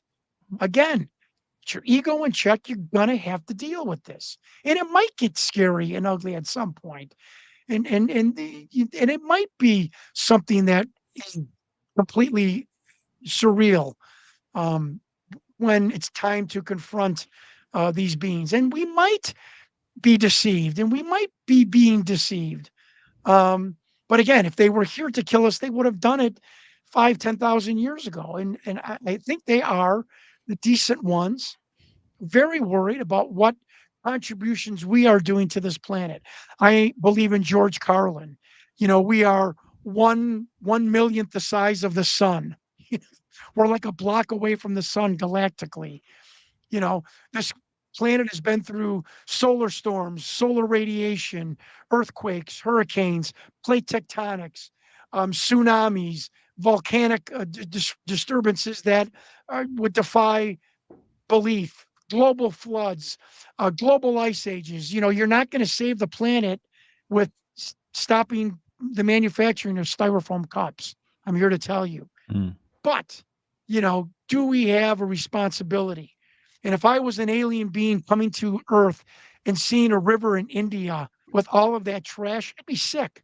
And if I was benevolent, I would try and interfere to some degree, or cause the country or cause the world to get up and take notice to some degree. I think any intelligent person with any kind of feelings or caring about the natural progression of civilization and species and consciousness to get us to that next level through the universe would do something. They live in a country where you get bashed over the head if you take the last $6 toaster on Black Friday. We're not even joking. Well, that is a $6 toaster here, John. Let's rely. I mean, it's a $6 toaster. Just making a point. There's no. I mean, there's reasons for it. I'd smash someone in the head. No, I know that. Now, for a TV, that's uncalled for. Yeah, right. For outside civilization to look at our planet, I have to think that they have to scratch their head. And I had one military intelligence insider tell me that, that the Greys, they look at us with some sort of bizarre admiration. I'll give you a story, total conjecture. They don't understand why a mother would crawl through a mountain of granite to save her child. And they don't understand why we readily kill each other over boundary lines that don't even exist. So I'll leave it at that. I think that's a really poignant story to end this part of our discussion. So Ollie just sent us a message because, again, he's out and he wanted to make sure we brought up that you have a book. Hi, Ollie. That was my childhood nickname, by the way. Ollie. We have a different nickname for Ollie. But we'll get our channel removed from YouTube. There's a lot of people that know me from my childhood. They have a different nickname too. He said you have a book coming out, The Second Roswell Crash. Yes. Yeah, you want to talk about that? Absolutely. Thank you for asking. Prime us for it. Tell us a little bit about it. Yeah, absolutely. Because there's not much literature on, or none really, other than symposiums and individual research on the internet of a second crash during the famous Roswell incident. And I have come across startling research with the help of many people. I have, we think, discounted to enough a supposed crash on the St. Augustine Plains, just west of Magdalena, and that there was a second craft that crashed, that collided with the infamous Roswell crash that crashed in Corona, New Mexico. And the book covers all of the stories, all of the conjecture, all of the theories. I think we've done a really good job of just giving people a, a a scholarly approach to what is the story out there about this other craft that crashed on the same day as the Roswell crash. What are some of the what is some of the misinformation about Roswell and about this crash? And and a third craft, or another crash that has been confused, that we've just think we've done a good enough job with the help of Don Schmidt and all of the research of him and Stanton Friedman and their symposium back in the 90s. We bring that into the book. That was a misrepresentation crash. That was not an alien craft, and a second Roswell craft, identical to the one crashed in Corona, crashed just west of Magdalena, or especially a town called Datil, Datil, at the base of the Luera Mountains across from Horse Peak Mesa. And it's going to be pretty interesting. I try not to be, I'm a former wrestler and politician. I try not to be, as Linda Howe calls me, the fire hose, and to be hyperbolic. I did a really, just try to just do a very calm approach and just give people all sides of the story and the rumors and what I found out, who told me what. Because one of the things that I don't like about UFO documentaries and UFO books is they leave a lot of things hanging. And the one thing I will not do with our documentary, that I have no idea what's going to come out. So I stopped saying, November, December. I have no idea when the Hunting Victor documentary about the alien interview is coming out, hopefully soon. You will not, there will be nothing hanging. There will be no part two. We might have other stories when we came across while researching this, but the Victor story ends the day Jon Stewart puts it on Netflix or Hulu or you name it. The Victor story ends, period. And I'm proud to say that, because I don't know anything on any channel of streaming service where, conspiratorial wise, we get the whole answer and it's over. It doesn't happen in Jack the Ripper. It doesn't happen in Bigfoot. It doesn't happen in the Yeti. It doesn't happen in Loch Ness Monster. It doesn't happen in the UFO world. And I am proud to say that we're going to put this to bed once and for all. The alien interview. When does your book come out? I'm looking in the camera and I'm telling you that I'm going to put this to bed. And it'll be over. When does your book come out? Well, the book hopefully will be out in November. It's done. It's going through the editorial process right now. And so we're going straight to Amazon. I'm not going through publishers. I've had so many people, so many pro wrestlers, more than UFO people that write books. So many pro wrestlers told me, John, you go on enough podcasts, put it straight to Amazon. And so that's what we're doing. But right now it's in the editorial process. And awesome. I think it'll be interesting, because it's there has been no book about the second Corona crash. And I don't give one account. I give 4 different accounts of what people have said about the second crash outside of Magdalena, New Mexico, in the summer of 1947. Awesome. Well, when that comes out, we'll definitely have to have you back on. And going to Amazon with it, you get a much better payout rate, man. The royalties on it are much higher. They depend on if you go wide or exclusive. Yeah. But that's awesome, man. That's definitely awesome. Yeah, and the book didn't take long. I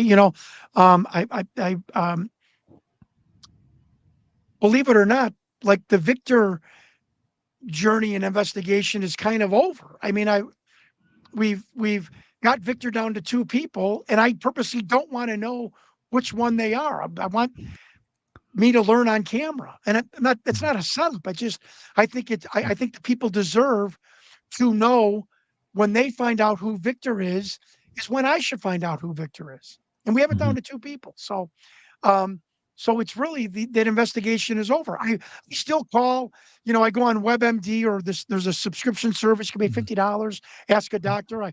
2 weeks ago, I asked a cardiologist, what he thought of the monitor. I always still search for things and search for different aspects for the alien interview and Victor investigation. An FX guy said that he could create that doll for $10,000 instead of going, shh, don't tell anybody. I called him. I become friends with them. We're going to recreate the doll, or recreate the alien as a doll, see what he could do. Again, credibility, not running for people that tell me that, oh, they could have faked it. No, tell me how they would have faked it. You can do it for us. So we're going to pay him. When the documentary gets rolling, filming, we're going to pay him. We're going to see if he could recreate this being and make the mouth move up and down. That's when I tell people zoom the last minute of the video when the creature is coughing and the medics come in. Look at that mouth closing instantaneously. This FX guy says he can do it with radio controlled wires buried deep in the mouth tissue. Other people said no. But I'm just a truth seeker. I don't care what the answer is. Will it be recreating the doll? Will it be recreating the doll with like 1996 technology? He is emphatic that he will recreate the doll with 1996 technology. He said to me something interesting that like the remote controls cables were around in 96. He also, again, folks, I am debunking, or I'm telling you, somebody that has put out a theoretical debunking hypothesis. He said, John, yes, you are correct. When, you say this thing in 96 would have taken $100, $150, $200,000 to create. Yes. If you went to George Lucas Studios or one of these big special effects studios, yes. The money, the profit is that they would add on would be incredible. But just like remodeling, he gave me the analogy, just like remodeling your house. If you go on Craigslist and find a guy that can come over on the weekends, it's going to be 1/10 of the price, right? Instead of hiring a big contracting company and everyone's got their hand out. He said, John, I think this could have been done for $7,000 back in 1996. So, so here's a guy saying that he could have fitted in that Rocket Pictures low-level budget. He's claiming. So we're going to see what he does. And then we're going to bring Bill Mums in and the National Geographic's guy, and he's going to analyze it. And, it's going to be fascinating because I can't have any credibility. The journey in the investigation doesn't have any credibility unless I am going like this to skeptics or debunkers. Come on, let's talk. And I'm very respectful of these people. This guy became my friend. This guy that says, oh, that's an animatronic doll, I think. Now, when I told him to zoom in and told him there's emotion in that face, he was kind of like, yes, And another lady that we were on a podcast said, could do FX people fake emotion? He said, yes. And he rattled off like 5 movies that we could go see where, they faked an emotional response on a creature. So it's going to be interesting. And I just find it interesting when there's say stuff yes like or this. No, but it's going to be interesting. Yeah, I find it interesting with stuff like this, but there's no clear reward for doing what they were doing. If there was some animatronic guy that went and built this really good doll, you'd think he'd come out. It's the same way as when they came out, like the guys that made the Alien Autopsy film came out and debunked themselves. But we did a show on that last year. I think it was either last year or early this year. I'd like to watch that. Yeah, the show's in the in our list of lives. Unfortunately, there was somebody on it that was kind of tried to derail it on us, but there you go. The thing I have with that was I pulled up some of this the like prosthetic guy that supposedly made this doll, and he worked for the BBC at the time on Doctor Who. And right, for anyone that watched like Doctor Who in the late in the 80s, which is when he would have been on it, like the special effects were terrible in Doctor Who. Doctor, we would laugh at it in America, but it was we watched it, but it was funny. Yeah, it was horrible. So what these people want me to believe is that this guy that had, I mean, as well for the BBC at the time for Doctor Who would have been one of the like prime shows for the BBC. So he would have at least had good budget on Doctor Who for the time. So you're telling me that this guy couldn't make good stuff for Doctor Who with a budget, but with absolutely no budget, he then made a model that could be autopsied that convinced the guys in Industrial Light and Magic that if it was a fake, they'd have employed him tomorrow. And you're telling me that when they said that on the I can't remember who did it, who the It was a while ago. yeah, I can't remember which show was like analyzing it. Might have been like the Unsolved Mysteries or something like that at the time. But you can't tell me that the guy that used to work for the BBC, when you've got people working in Industrial Light and Magic, turned around and said, we'd employ this guy, wouldn't have immediately stuck his hand up and said, I'll come and work for you. I'll come and work for you tomorrow. That it always gets me with this stuff. The same, as much as I think the Skinny Bob video, I think that is CGI, but I'm still confused at why nobody's come forward to say, I did that. I did to go on a podcast. I was asked to do a deep dive on Skinny Bob. Mm-hmm. Again, please, you don't have to keyboard warrior about Skinny Bob. Just listen to me. So I did a deep dive. I found a YouTube video of a team of 5 special effects. You know, they proved because of the little marks on the screen that it was a program called Shutterstock or Shutterstock. Okay. So they proved it. But then at the end of the video, they're like, well, there's something we don't know how it was done. The smudge mark over the time to the left of the timestamp. And let me get into the timestamps too, by the way. That would have been more smudgy. This was like somebody put a piece of black paper over it. And we don't know how they did that in this process. And somebody like me says, okay, I have no idea what's going on, but what's the reason? You know, they found the guy they think that did it. So this guy sat down for 8, 9, 10, 3 days, did this, never really takes credit for it. It makes no money on it. I mean, no. Then you have special effects people, I mean, a great team saying, but there's one thing in the video we can't explain. Well, then it's the cat is back amongst the pigeons then. Mm-hmm. If you can't explain it, well, then you have to draw a conclusion that something is up. And I simply say 2 things with Skinny Bob. What I have been told, Whitney Webb here, don't yell at me. Number 1, John, if you want to know quite convincingly that a government videoed or filmed something, there's a timestamp. There's a timestamp on Victor film. There's a timestamp on Skinny Bob. There's a timestamp on a photo of an alien, a weird gray alien with a J.C. Penney's plaid shirt at a conference table with a timestamp to the right of it. There's a timestamp on the supposed S4 footage of that craft that's moving like this. Okay. And there's a timestamp on Skinny Bob. Interesting. Why put a timestamp on it? Who else knew that that's what the government does when they're filming something for their historical record? Number 2, that the government loves to put a straw man in some of the things that they release to the public, so it can be debunked, so it can be knocked down. I'm just saying that I've asked 3 FX people, well, you're at your computer. How do you make Skinny Bob? These are the FX. This is my invitation of the FX people. What? Well, you draw it on what? A piece of paper? Do you draw it on a computer screen? Is there a special device? Well, then well, how do I animate it? How do you make the blinks? Why make it blink? How do you? I'm gonna get back to come on. You're right. They did it. I'm not saying it's not. No. I've said many times on this show that anyone that knocks things say, "Oh no, that's fake. That's fake." No one's saying it could do it.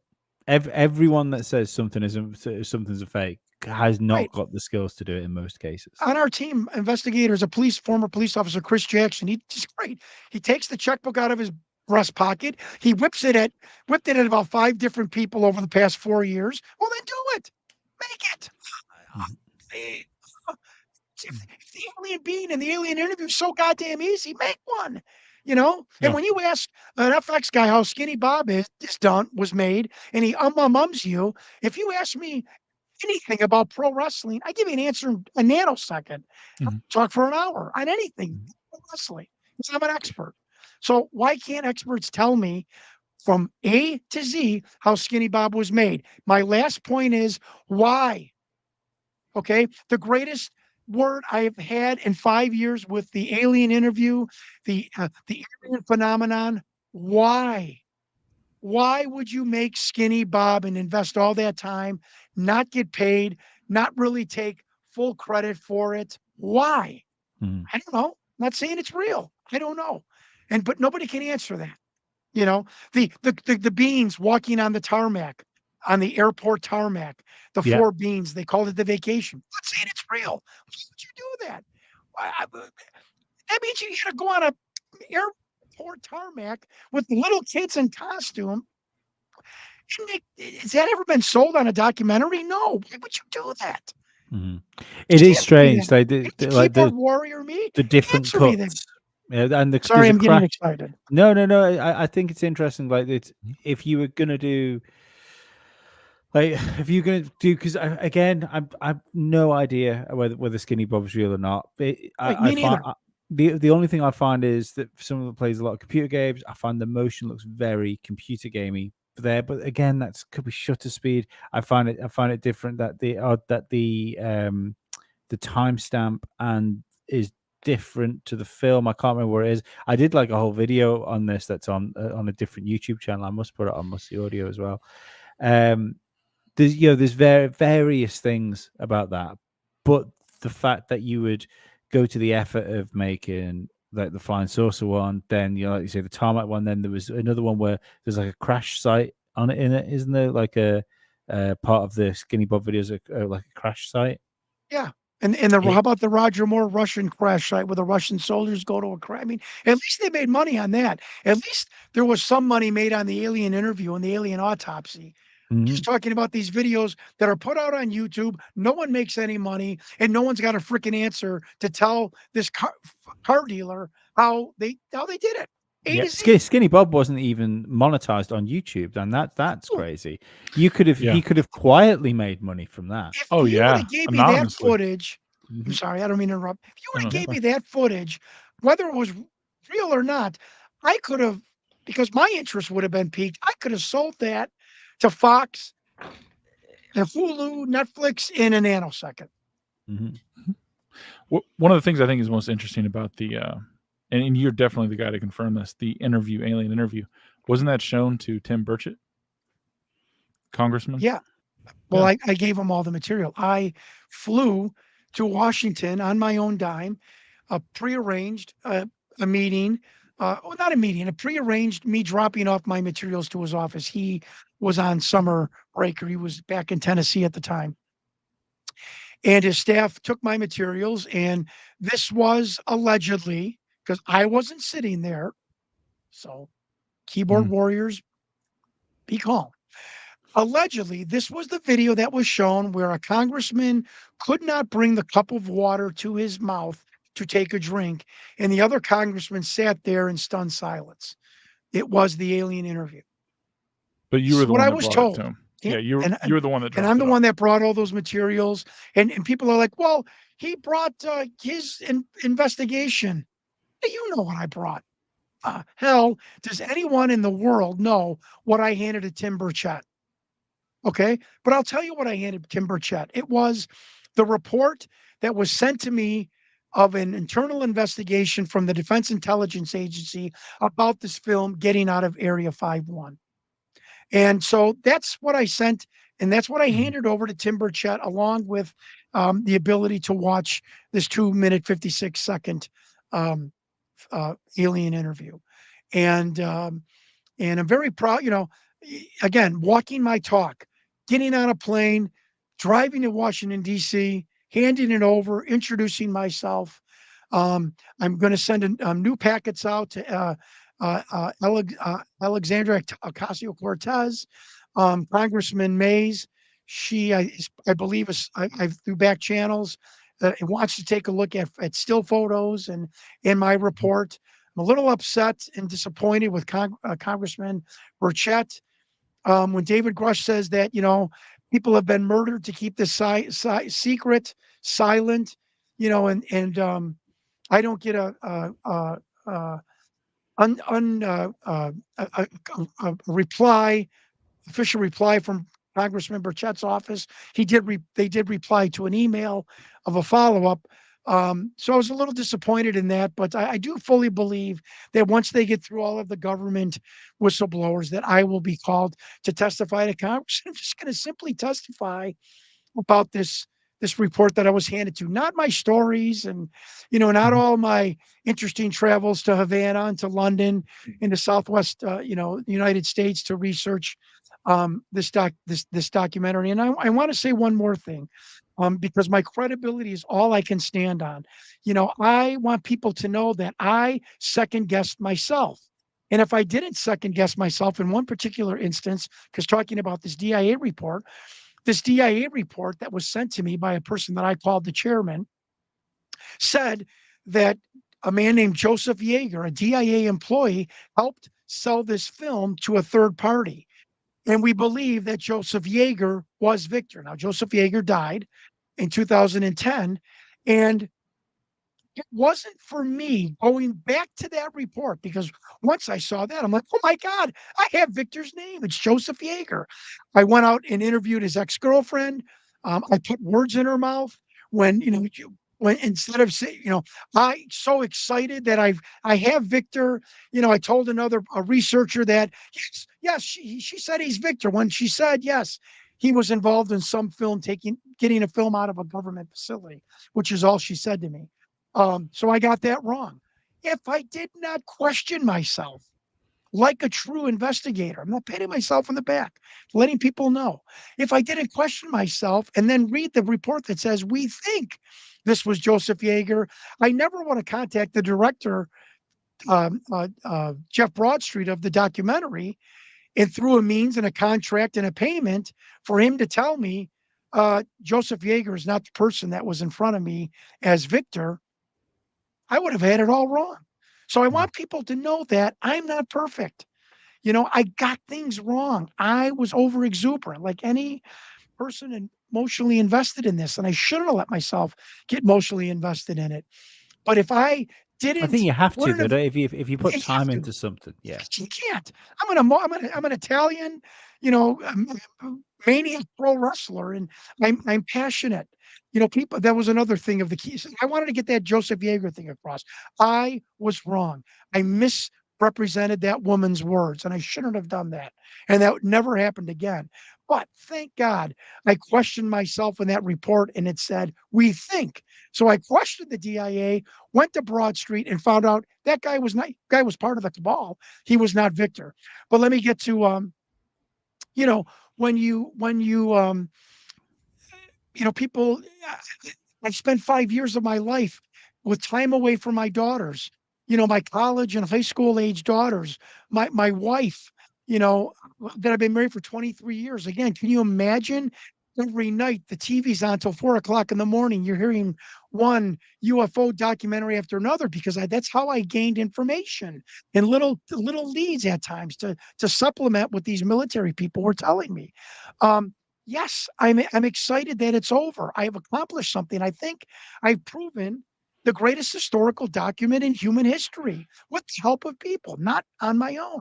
That's exciting to me. Sorry. I'm excited that I get to spend time with my wife. Proof is I was camping with her. We bought a new camper and we're going camping now, as you remember last week. I'm excited about that, to spend time with a woman that has been, by my side for 23, 24 years and spend time with my daughters who are in college, who need their father. Yeah, that's exciting to me. If But I've worked my ass off on this investigation, and it's a relief for that to finally be over. And if that's, if I speak with enthusiasm, and I'm excited, and I get loud, I'm sorry. That's just who I am. And people have said he's got crazy eyes. Well, I'm looking into this Pro Logic camera. I don't see you people. I don't see the podcasters talking to me. So sometimes squinted open my eyes, and some of the comments have been really cruel. But and one last thing is that people have said, I think he's being briefed by the government. I have been briefed by that's what people I in was the going to government. ask is how did you? I've said this 5 million times. Yeah. 5 individuals with the government intelligence agencies have briefed me, have, as Dr. Greer said, read me in to these programs. Yes, That's I've what I been was going to briefed ask by you. the government. How did you get Jesus into those Christ. circles? Yeah. How did you find yourself in those spheres? Great question. So I knew no one in the UFO world except Carrie Cassidy when I said I'm going to do the deep dive. Very quick story. But I do remember that there have been UFO investigators that have been sent stuff in the mail or phone calls or emails that once it's out into the wind, what you're doing or investigating, oftentimes, whether they are real or not, legitimate or not, credible or not, people with information will come to you. That's the only thing that I had. I didn't know how to start investigating this film other than the monitor and stuff like that. As far as like facilities and military nomenclature and insiders, it was a blank canvas. So I went on Kerry Cassidy, and then I went on the Jeff Rense program, who's got a great, long time. He's one of the most prolific alternative news websites, and I did a radio show with him, telling him about the physiological monitor findings. And about a week later, I started getting an email from a man. I extrapolated back then; it was a male, and by how he talked to me in the email, I figured he was kind of older than me. And he's like, I enjoyed your podcast. You got some things right. You got some things wrong. If I could help you out, I will. And you never forget this wording. He's like, to give your investigation a nudge, NUDG, like a little shove. And he emailed me once a month. Funny little story. I saw that he was emailing me the first Tuesday of every month. My dad was on a board of directors of a credit union, like a banking system, and they would have a meeting, a board meeting the first Tuesday of every month. That was the law in Illinois and around the country, I think. So I said, boy, I bet this guy is on a board of directors somewhere, because I'm getting an email a month on the same Tuesday. And so then I backtracked the email on him. Why I didn't think to do this first. So I have a program through the automobile industry, a very high-tech program that backtracked the email that he sent me. And it went to, and I'm good, please, I cannot divulge this source, and I won't until his death. But this went to an institution. That's the vernacular I will give. And I also got the person whose desk that it went to at this institution. It ends up being his daughter. It ends up being his daughter who works at this institution. And I talked to her. There's a funny story with that, but I don't want to break my drama here. So what I believed and extrapolated was, when he showed up for this monthly board meeting, he went to his daughter's office and used her computer to email me, getting away from his computer at his work or his home, or having really anything to do with him. But he's a human being and kind of screwed up, in my opinion, by using his daughter, not, thinking, but she doesn't have his last name. It's terrible tradecraft. Yeah. And one last thing I'm going to say, and then I will drop it because he is my deep throat. I'll never reveal it. He put his first name in one of the emails. So it wasn't hard to find out who he was. And when I did, I fell off the chair. Not that he's known by the world, but he is a prominent individual in a metropolitan city. There's humor in this investigation. Let me just tell you, because as a journalist and investigator, you make hundreds of phone calls that no one picks up, or as dude, the number you have reached, wrong numbers, bad numbers, and you just sit on the phone and you're eating and this goes on and on. Very rarely as an investigator does a phone number work. Is it correct? So when I finally got someone on the phone of this institution, the woman, the receptionist said, "Well, who may I tell is calling?" I want to use my name. I don't know if you're Seinfeld fans, but I used Art Vandelay, the George Costanza. Again, there's been humor in my journey. I said, it's Art Vandelay from Chicago. She said, "Oh, hold on one moment." The lady was older. Maybe she just didn't realize Art Vandelay, but it went to the person's email, a voicemail. But there was humor in that, where I couldn't think of a fake name, so I went to the George Costanza part of my brain and stuff. But so yeah, that's how I figured out. And this person on my birthday took 10 months. And this is something I found out with these military intelligence people. They vet you. They, you go through kind of a testing process to see if you're real, to see if you're legit, to see if you're worthy, I guess, for lack of a better word. And on my birthday, the email was entitled "The Horse's Mouth," and it wasn't an email from him. He had sent me an email from someone in the DIA, and he sent it to me, forwarded it to me from the horse's mouth. And what the email was the investigation, which was called an unauthorized viewing, not a theft. If I was hoaxing this, I would have called it a theft. Not a theft of this film, an unauthorized viewing, meaning the world or other people that were not read into this program saw this. And it listed the names of all of the men who were in the viewing gallery watching this being having a thought projection Q&A. And when I saw the names, this whole investigation became real.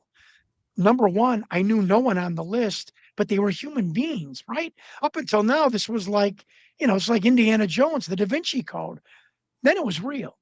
And I don't know if we have time to go through the names, but again, like a good investigator, I started to go through and vet each name. I just didn't get in. There's someone out there that, the list is a fake.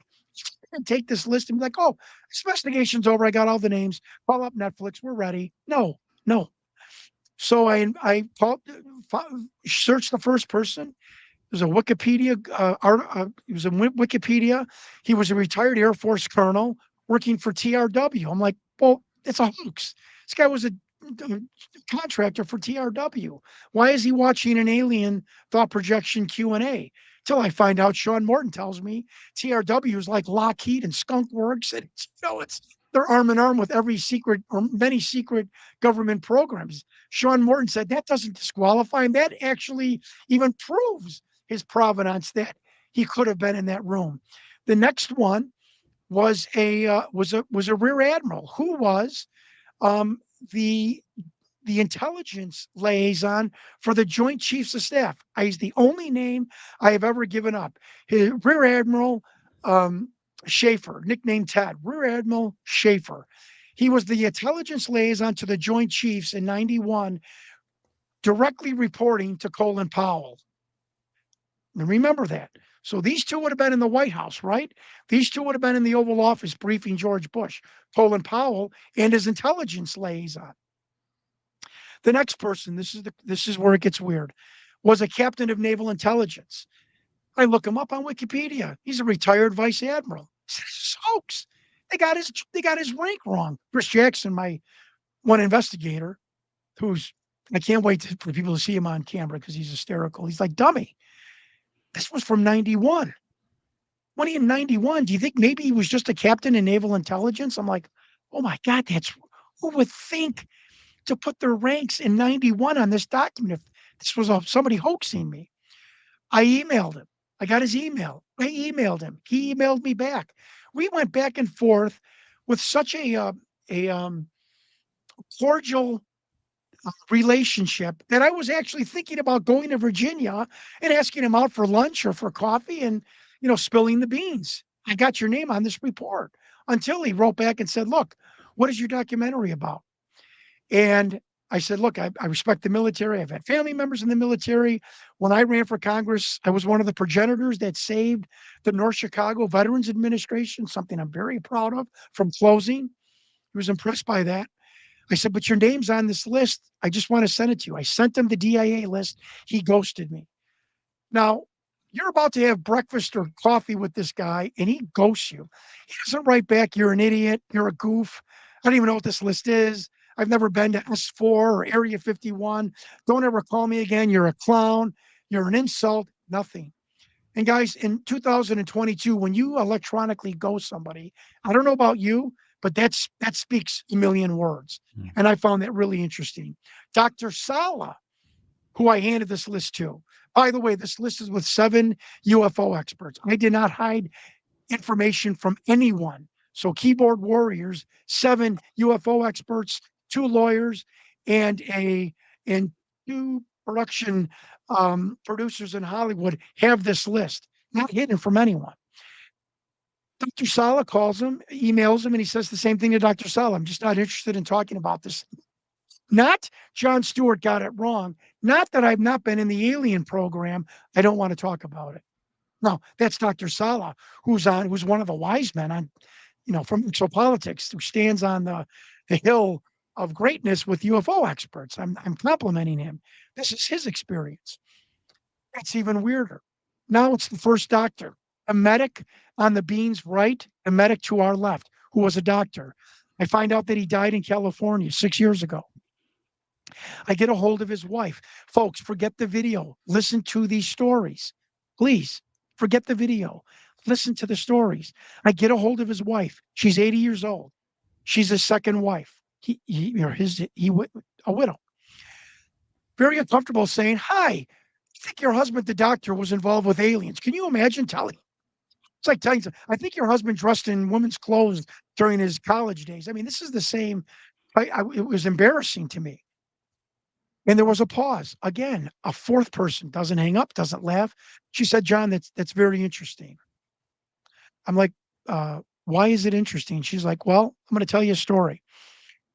For the whole time that I was married to him, I won't say his name, of course, he never talked about his time in the Army Medical Corps. Guys, I never said to her Army Medical Corps. That is on the document from the DIA. I don't even know what the Army Medical Corps is.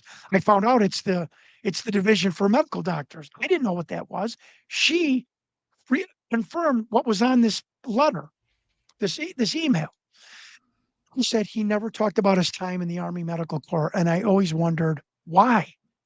When we would go out socially with other people of our friends group who were in Korea, World War II, Vietnam, and they all had funny stories of a drill instructor or a funny time at boot camp or some non-combat related humorous story, my husband would not say anything and never did.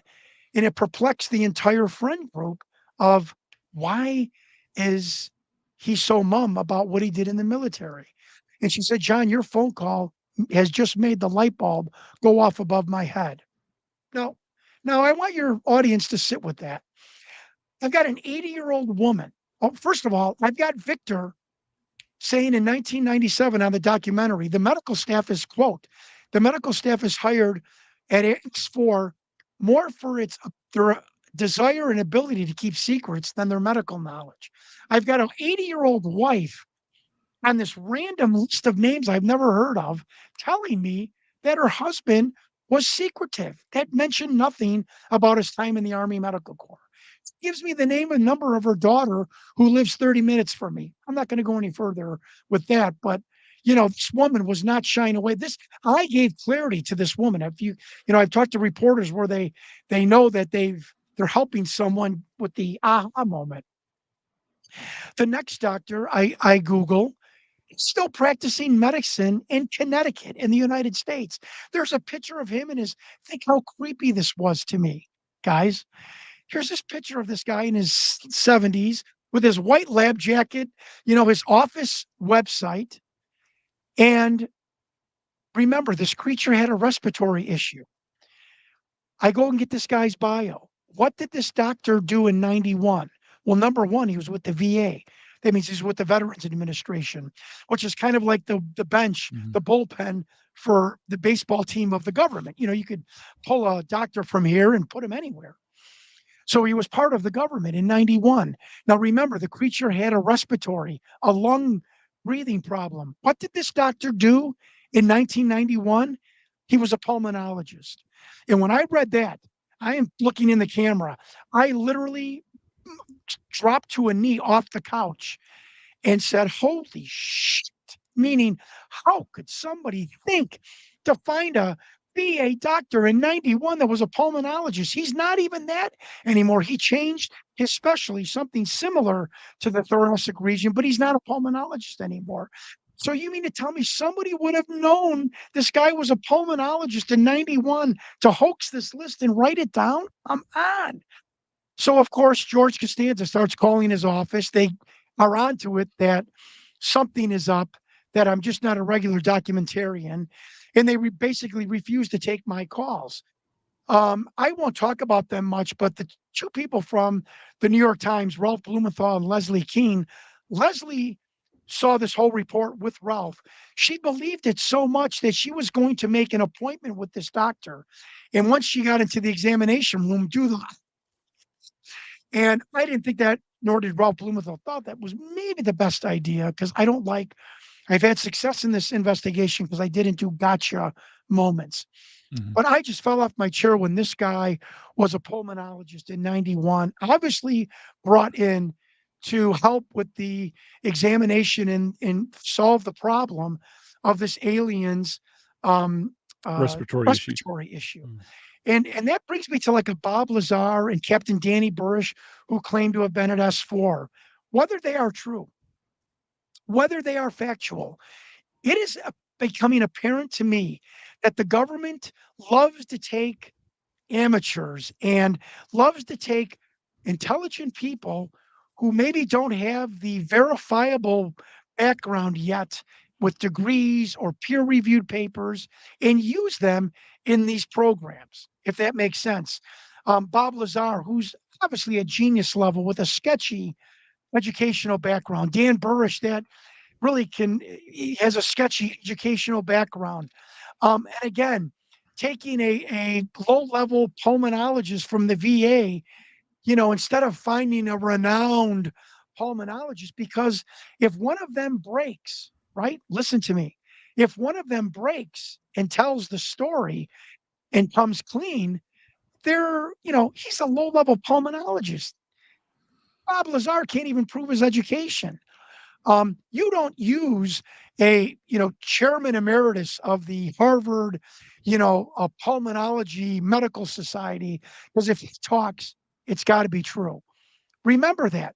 Remember that for the next 5 months, for the next 5 years, when you hear all of these stories, all of these whistleblowers, the government, this is their fetish.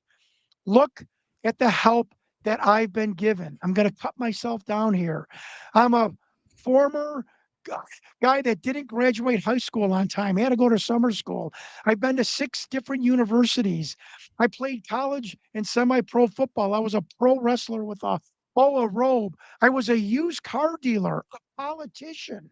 You want to talk about a guy that can be criticized and discredited, why would they help me?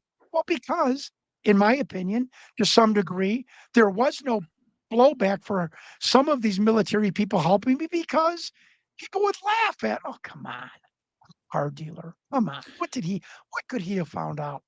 They weren't expecting Jon Stewart to show up. And I'm complimenting myself there. They weren't expecting a guy to do a New York Times investigation, which is what I did.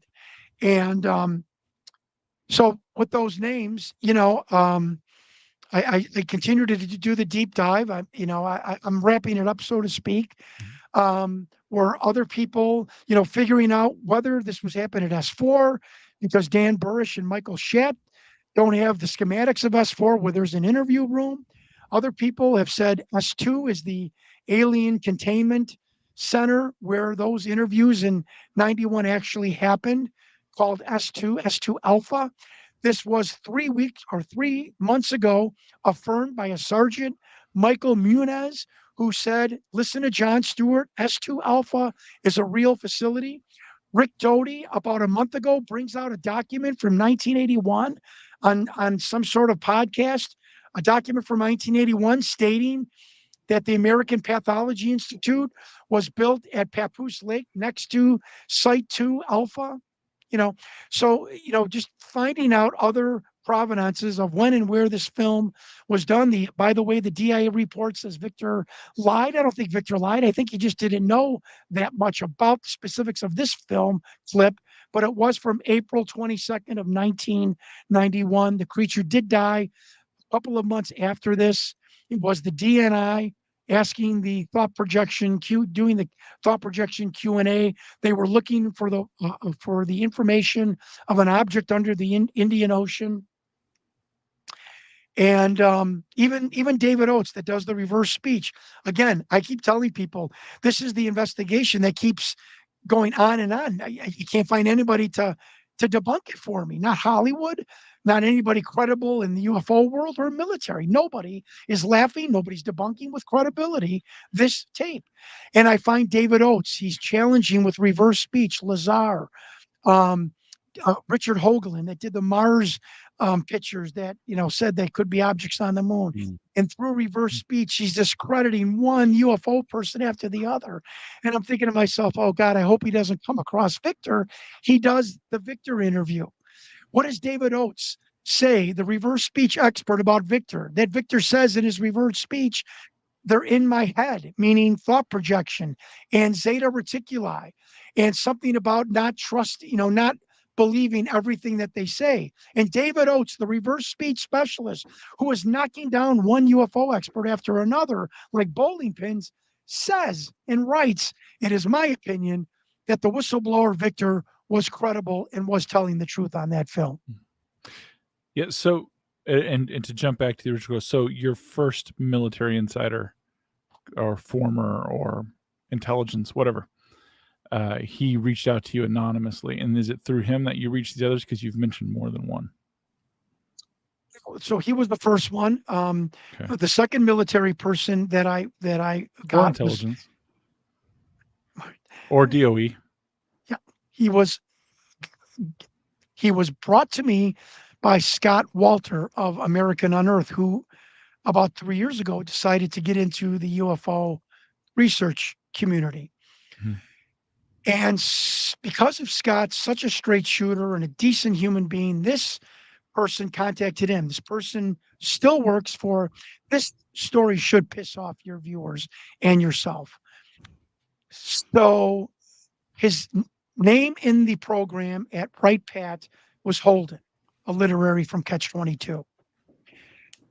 Which bears in mind, everyone in these programs do not have names. They refer to themselves as codes or numbers. It's code word classified, yeah. Yes. So he currently works for the National Air and Space Intelligence Center. I didn't even know what that was. Scott worked on him for 6-7 months. Talked to my friend Jon Stewart. He's a good guy. He just wants to know information about this film. After 6 months, in August of 2022, Holden finally gets a hold of me.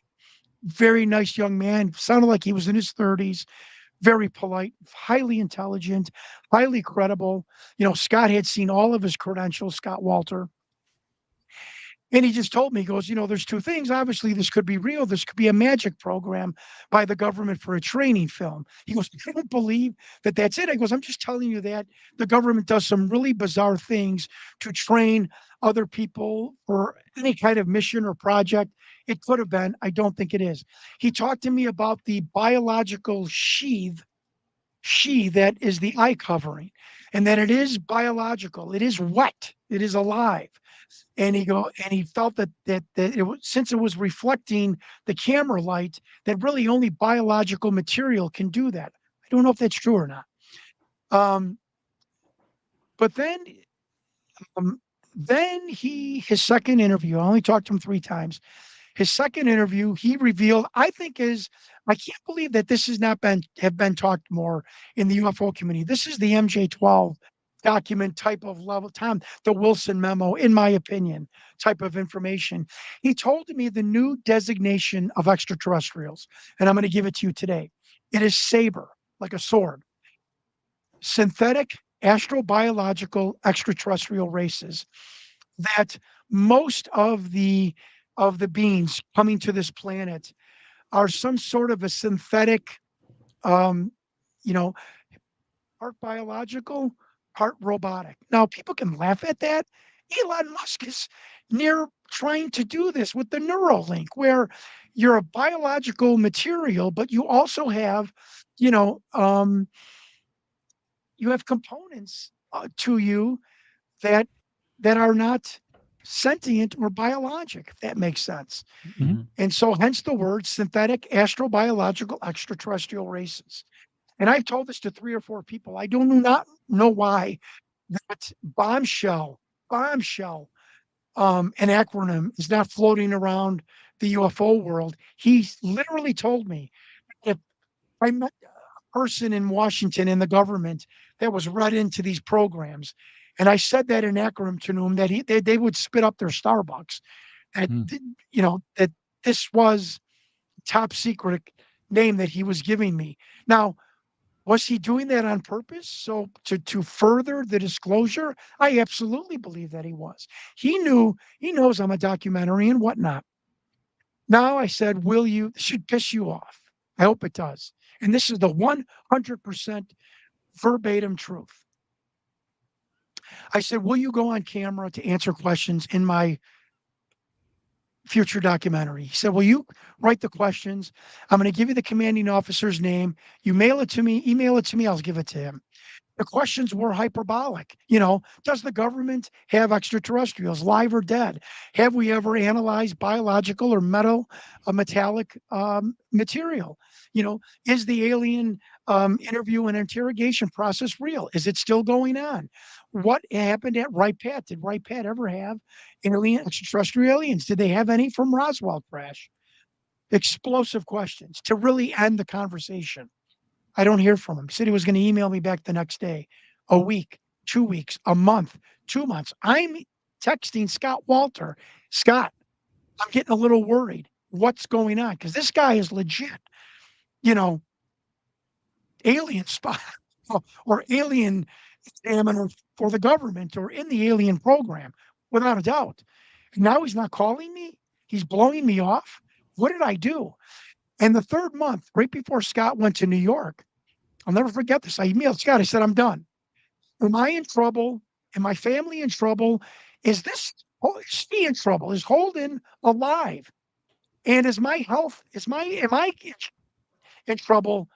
Am I going to be, my health in trouble? And I want to know an answer now. I am a gentleman.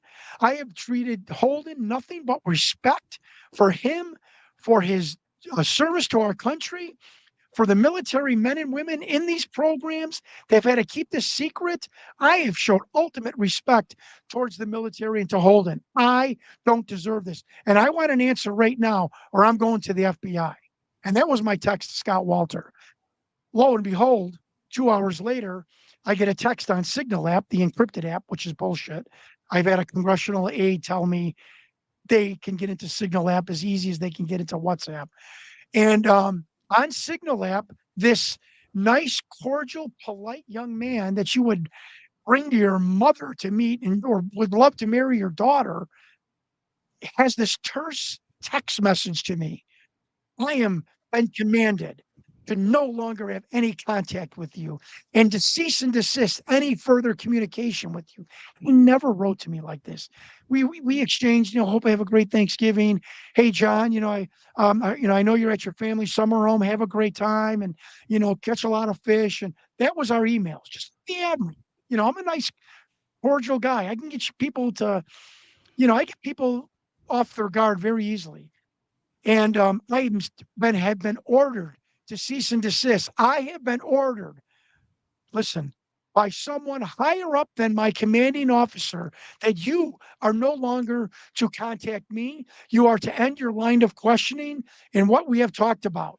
This should piss everyone off in the free world, that you are now on a special government watch list for your FOIA request, the nature of your FOIA request, your overseas emails, and the questionnaire that you submitted to the commanding officer at the National Air and Space Intelligence Center, period. And underneath this was this bizarre Department of Defense. This is my interpretation, vernacular, coding. Like, have you ever gotten an email from somebody from a corporation? It's a disclaimer, there's codes, do not transmit, do not repeat.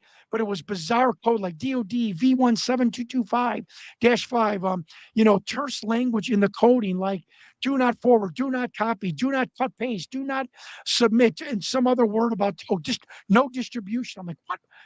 This was not from this guy. This was from like somebody at the Pentagon saying, send this or you're finished. This is my interpretation of what that text message looked like. Yeah, So you're not holding to any of that though, interestingly enough, because you're not, you know that, right? I'm not what? You're not holding to that. Like there's no recourse if you were to share it, print it, and share it. Yeah, because you don't. No, I understand. I understand that. But one of the things in this investigation that I think has been a success and a hallmark of why I've been successful, and people from the intelligence agencies have risked life, limb, and career and pension, is that you can trust this guy. He's not going to gotcha question you. He's going to be respectful. He's going to stop where you want him to stop. And I follow instructions. I have been given bizarre instructions from these 5 men at different points.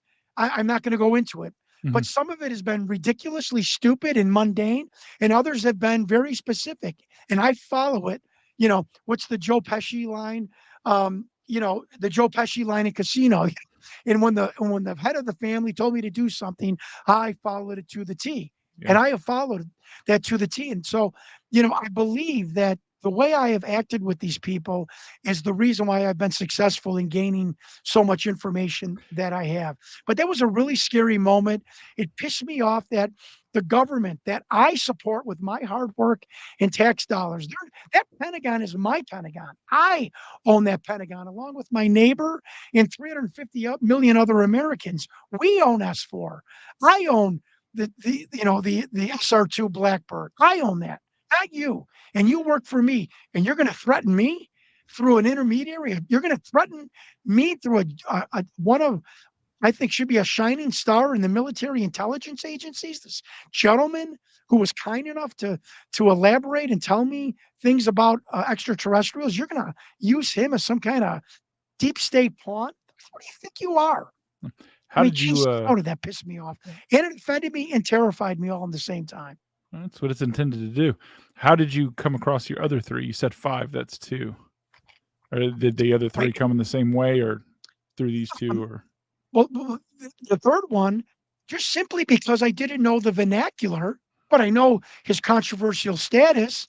But I say this to everybody: unless somebody can find me someone with the United States Defense paperwork that proves they've been at S2 or S4, I'm all ears. I'll give you my email. Have them call me. I haven't found any. There's 3 guys: Lazar, Dan Burrish, and Richard Doty. And I had my wife, because I'm not on social media.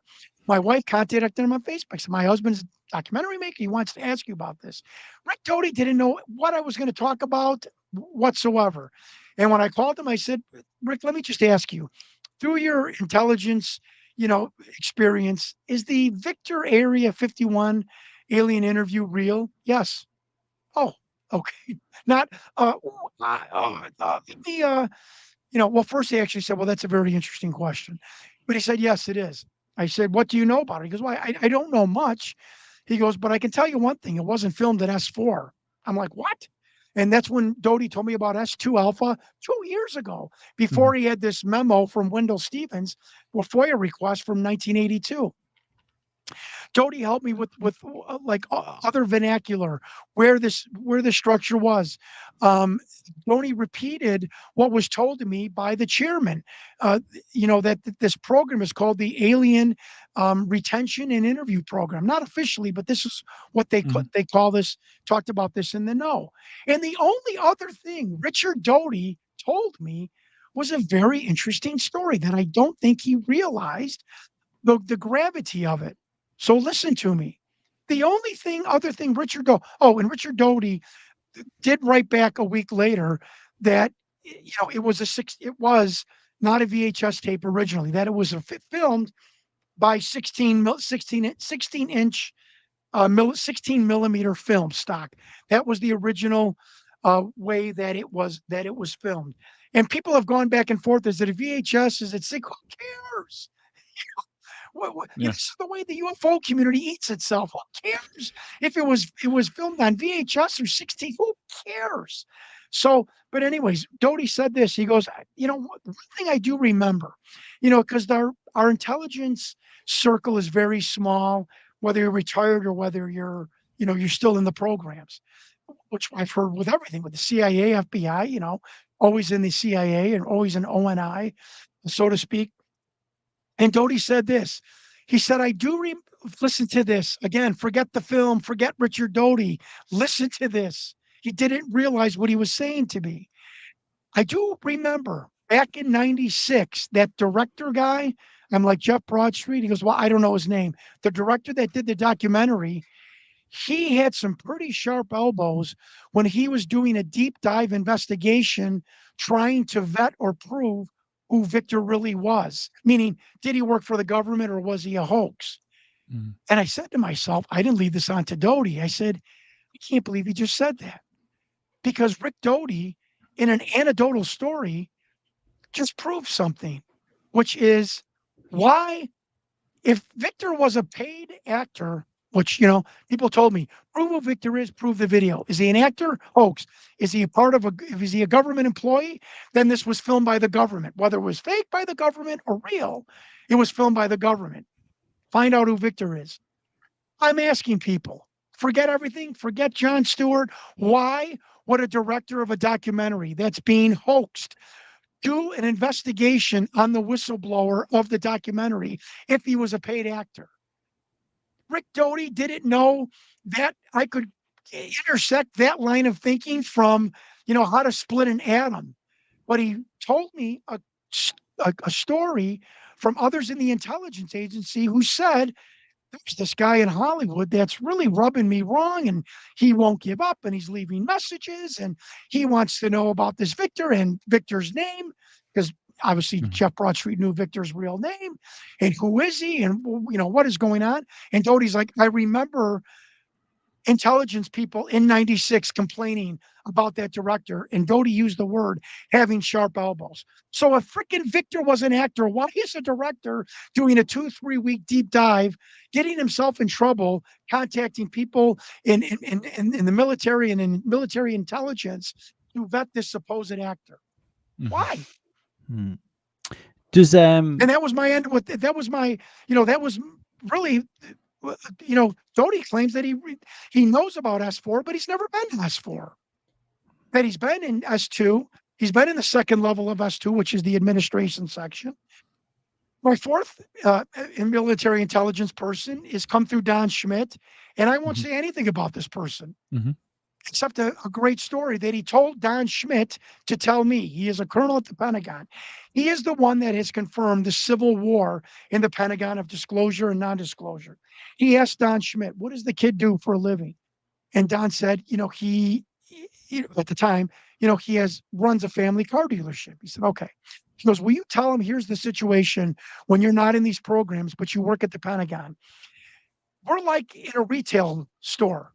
And up front, we're selling product, okay? And we're doing commerce, and we're doing advertising and commercials, and people are coming in, and we're selling whatever we're selling. But down, this is from a colonel in the Pentagon who's not read in, but down a long hallway at the end of the building, there's a door. We're not allowed to go down that hallway. We're not allowed to go to the door, knock on the door, and we're not allowed to ask about the door. But on the other side of the building, we see trucks and cars and people coming into the back way and through a fence that we're not supposed to peer through. And that is what it's like to be not read into these alien programs, but being part of the Pentagon. We know what's going on, but we don't know what's going on or the nature of it or the nuts and bolts of it. And it's frustrating, and we're sick of it. And Don Schmidt, when I met him the second time for breakfast, and I don't know if you'll see me, he said that this colonel told him, you tell that guy that there are a lot of people in the Pentagon that are doing this behind his back. And Don Schmidt did like the clapping, like we're secretly clapping for this man in Chicago to break the story. And that really made me feel good. And this guy has let Don Schmidt into some facilities, not super top secret facilities, but he's taken Don as a civilian to some facilities. He is the real deal. And I think his analogy of the retail storefront and in the back is this bizarre occurrence going on that we can't ask about and we can't know about, but we know something is up. And the fifth military intel, because I had four for so long, fifth military intelligence person is not secret. He actually commented on a YouTube channel. Folks, listen to Jon Stewart. X2 Alpha is right. Doty is not misinforming anyone. I know personally about X2 Alpha. It's correct. It's real. And that's where they kept the alien beings. Sergeant Michael Munoz, who has become a friend. I begged him not to disappear. He's going to be part of the documentary. So that's 5 people. That's I awesome. know he's not the be all end all, and he's just one of the 5. But does Doty's history not concern you slightly? No, it doesn't. I lied for a living for 20 years as a pro wrestler. Right? I was a theatrical. No. I was a theatrical con man for 20 years. I faked my bio. If I was hurt, if I hated somebody, I faked the money I made. I lied. Does that mean that now I'm 56 years old? I'm a liar? No, but I mean, you never wrestled a match to work someone into killing themselves. Well, now wait a minute. And I'm not defending Doty. For you to say that, not ever having a trained licensed psychiatrist to tell you what the psychological state of Paul Benowitz was before he met Richard Doty or Bill Cooper. And Bill Cooper is the one that I think, from what I have read, that really, Doty telling Benowitz maybe it is a UFO because he was getting scrambled information from a secret program. For people to say that Richard Doty caused his suicide from a guy that has a degree in counseling psychology, knowing that we have never seen one report of a psychiatrist about the mental status of Paul Benowitz before he ever met Rick Doty, is so blatantly irresponsible, it defies belief. Okay? And let me tell you something. Researching this information for 5 years, let me use base terminology, has made me batshit crazy. You have got to have one hell of a mental constitution to absorb all of this, to go through thousands of pages of minutia and documents, to make the 100 phone calls that don't go through. That you don't have mental toughness. That is going to, and for not one a licensed psychiatrist to come and say, I examined Paul Benowitz. This is what he was suffering from, paranoid delusion or paranoid schizophrenia. Or you can't make someone a paranoid schizophrenic by telling them that aliens are real. I'm being glib, but to say that Rick Doty caused the suicide. No, but what I think you could do is, because you are right. It's so journalistic. I'm not yelling at you. It's so journalistically such a fun knee-jerk because God forbid we should give Doty any credit, who's 75 years old, who wants to come clean, who thinks it's bullshit that the government is still covering this up. This 70-year-old, 5-year-old man now, Doty, with this beautiful family, who tried to come clean, who maybe doesn't get everything right himself. Can you imagine the information in Doty's brain because he mix up a date or this or that? I mean, he's now a disinformer, a guy that told you I am a disinformer, a guy that goes on interviews and tells you I don't know. I can't tell you. That's still classified. I don't know about you. I know 1,000 liars. Liars never say no. They never say I don't know. Liars always want to keep the tracks greased. Yes, it happened. Yes, I know. Yes, I know. I watch podcasts with Doty. He says I don't know more times than he says I know. And for not to have a psychiatric evaluation before and after, and have a trained psychiatrist tell us what happened, and for me to tell you that you can't make somebody a paranoid, schizophrenic, suicidal by speaking to them about aliens is crazy. Yeah, and I but won't the have it. thing is, And you can say whatever you want about Rick Doty. I'm sorry, I'm vicious with this. I But will what I not will have say is, Yeah, yeah. you, One that, second. that you're What, right. John? No, John, in 1 my second. Let him talk. discussion. Let him yeah, talk. Stop.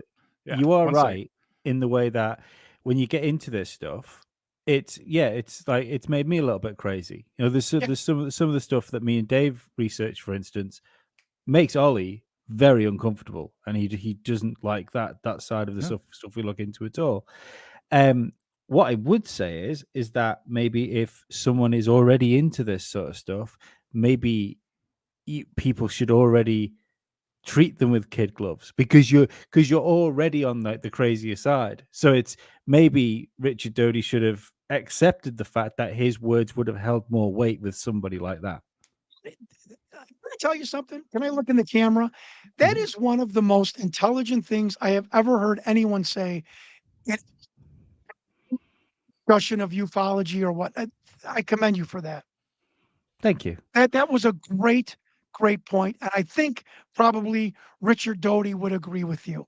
I also would say as well, like I think for almost anything, there should be a road to retribution for people. For everybody. I don't think everybody, that yeah. something that happens should be what marks the rest of their lives and defines that person. But Thank you. I'd love to interview Doty. yeah, no, I so would would too. I. Yeah, Yeah. It's just I mean that's the thing, isn't it? If you get somebody that has come out and said, I was the disinformation guy for this subject, but now I'm telling you the truth. There's always going to be that bit of you which should think, really, or is this the best way you could be a Give me your disinformation thoughts on this. activist? I agree. I am asking you. I am Yeah. interviewing you. Give me your thoughts on this. He was a disinformer who's now telling you they're real.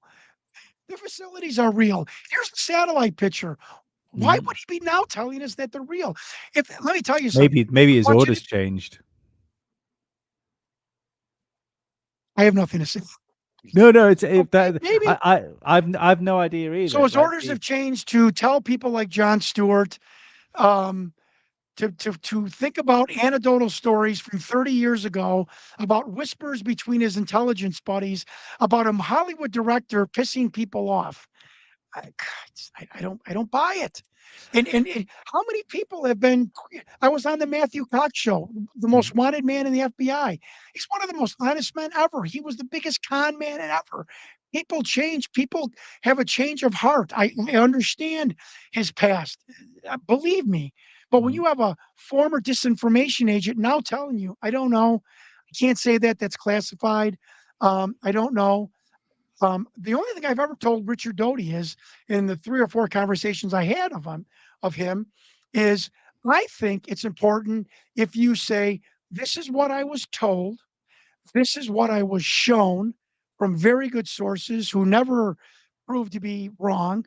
This is what I saw in person. This is what was given to me officially. This is what was shown to me unofficially. I think that and Richard agreed that that would probably also help a little bit. But to say that someone who lied for a living or lied in the past can no longer has the ability, or we should give them the ability to come clean when they're telling now the opposite story. They're giving you the vernacular. They're giving you the facility names. The facility names are being uh, uh, are being um, uh, are being uh, proven by other people other than Doty, like that Master Sergeant Richard Michael Munoz. Um, he's now proving documents from the government. He Doty. I have not that I talked a lot, but in the 3 or 4 times, very mild mannered, very calm. Doty hit the roof when I told him that Holden said that the Pentagon said that I'm on a watch list. Doty said that is illegal. No one can put you on a law. God damn the, but I mean, he went apoplectic. That is that a liar? Okay. Doty's a liar. Well, I mean, he was a liar professionally But for the Doty was, intelligence and services. That's so was I. 100% fact, though. So Correct. Yeah, I mean, albeit the guy that yeah, should that's vet Richard Doty is Jon Stewart. no. Well, I mean, vetting's a different thing. What I'm saying is, he absolutely was a trained professional Absolutely. intelligence asset and developer of assets for the intelligence community. Absolutely. Correct? He is an incredibly skilled liar. He's an incredibly intelligent person. He knows how to Yes. work someone. This is his skill set. This was his profession. That's something to always take into account. Like Absolutely. Forever. Can I tell And you it will something? and he'll always be weighed by it. Like I said, Always. I think everyone has a path He to knows that. redemption. Yeah. Yeah. I think Yeah. I think he knows that. Yeah. An interesting a little story too about Rick Doty, and everybody's like, oh, he made a mockery of Linda Moulton Howe. First of all, they're working together tangibly because of Jon Stewart. Like, Doty has given me now I've talked on the phone 3 or 4 times, but I've emailed him more than 3 or 4 times. I have to get that straight for the internet warriors. Doty last week gave me a document that Linda Moulton Howe requested. It was interesting, and Linda acknowledged this. Rick told me when he gave Linda the ability to look at some of those MJ12 documents. He said, John, I told Linda, look, I have not seen what's inside here. I know what's inside, the subject matter. He goes, but this was in a sealed box from Washington. Here it is. They're in this room, I believe in New Mexico. He said some of this information might be true and there might be disinformation in it. Do what you want with it. That seems to me of a guy that isn't as vicious. We didn't say he was vicious. Nobody said. Nobody said he was vicious. Yeah, talking about the internet community is just destroyed this person. I think unfairly without the ability, especially in America, the ability for reconciliation, the ability to rise above and change the circumstances of who you were to who you want to become or who you are. That's all I'm saying. Well, and Rick Doty was about 1/10 of this investigation. So anybody that thinks, well, I'm not talking about you. I'm talking about the internet warriors. Yeah, that it's Doty easy for them sent to me go that off list. on Doty. Yeah. Yeah, I mean, give me a break. The chairman got a hold of me. My wife figured it out through Facebook about 6 months before I even knew who Doty was. No, Doty's an easy one to get distracted. So this is my personal opinion on Doty is he was just doing his job.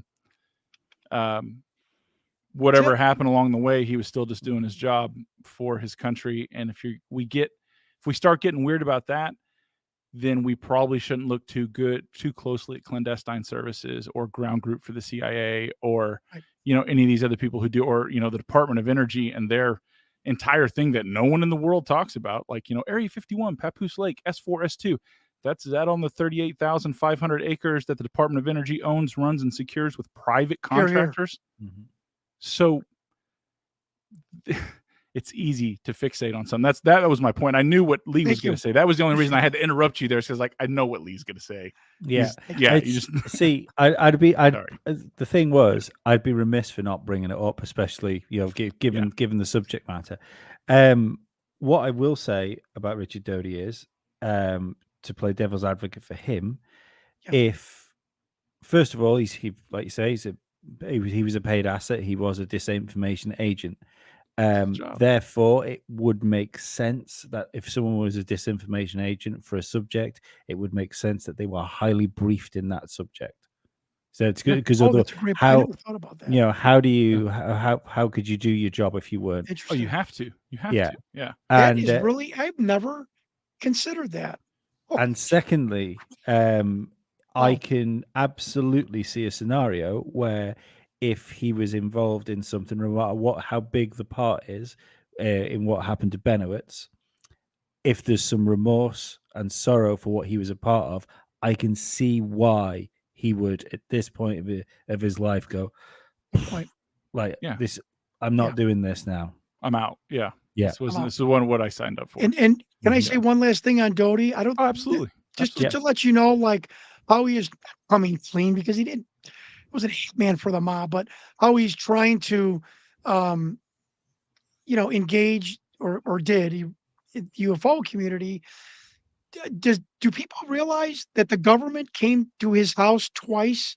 The infamous knock on the door twice and admonished Doty for talking about certain things. And that, when I found that out, kind of like took me back, like, whoa, Mr. Doty is getting himself, Mr. Doty's getting the rap on the door.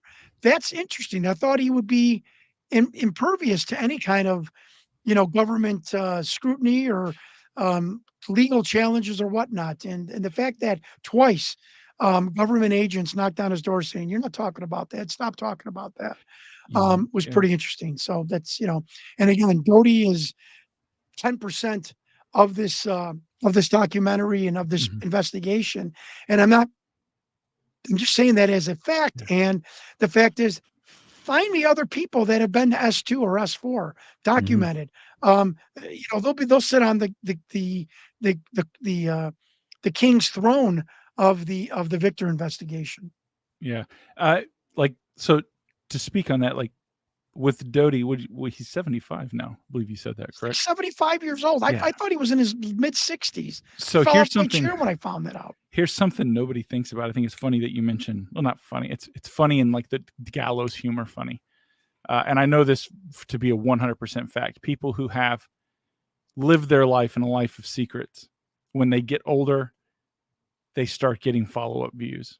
Because if the shit that they know is still not to be talked about, and they got to go to a hospital or they hit their head, and people start coming around, well, they're making sure they're not going to talk. Here's the thing. What happens if they are talking and they don't know it? What do you think that next step is? For someone who served their whole life, to that be the end reward waiting when your cognitive faculties begin to decline. That's right. And, someone told me, keep going on these podcasts. You become president, don't you? What? Only if you sniffed and kissed children. Right. Yeah. Somebody told me, kid, keep going on those podcasts because that's hiding in plain sight. Went, You can only be president in America if you kiss your granddaughter awkwardly while she hikes her skirt up. If you do that, it's all about it, bro. You got Don't this. even get me started. We would love to, actually, John. I think you'd be awesome to get started. I would love every second, man. But YouTube would immediately pull the plug on us.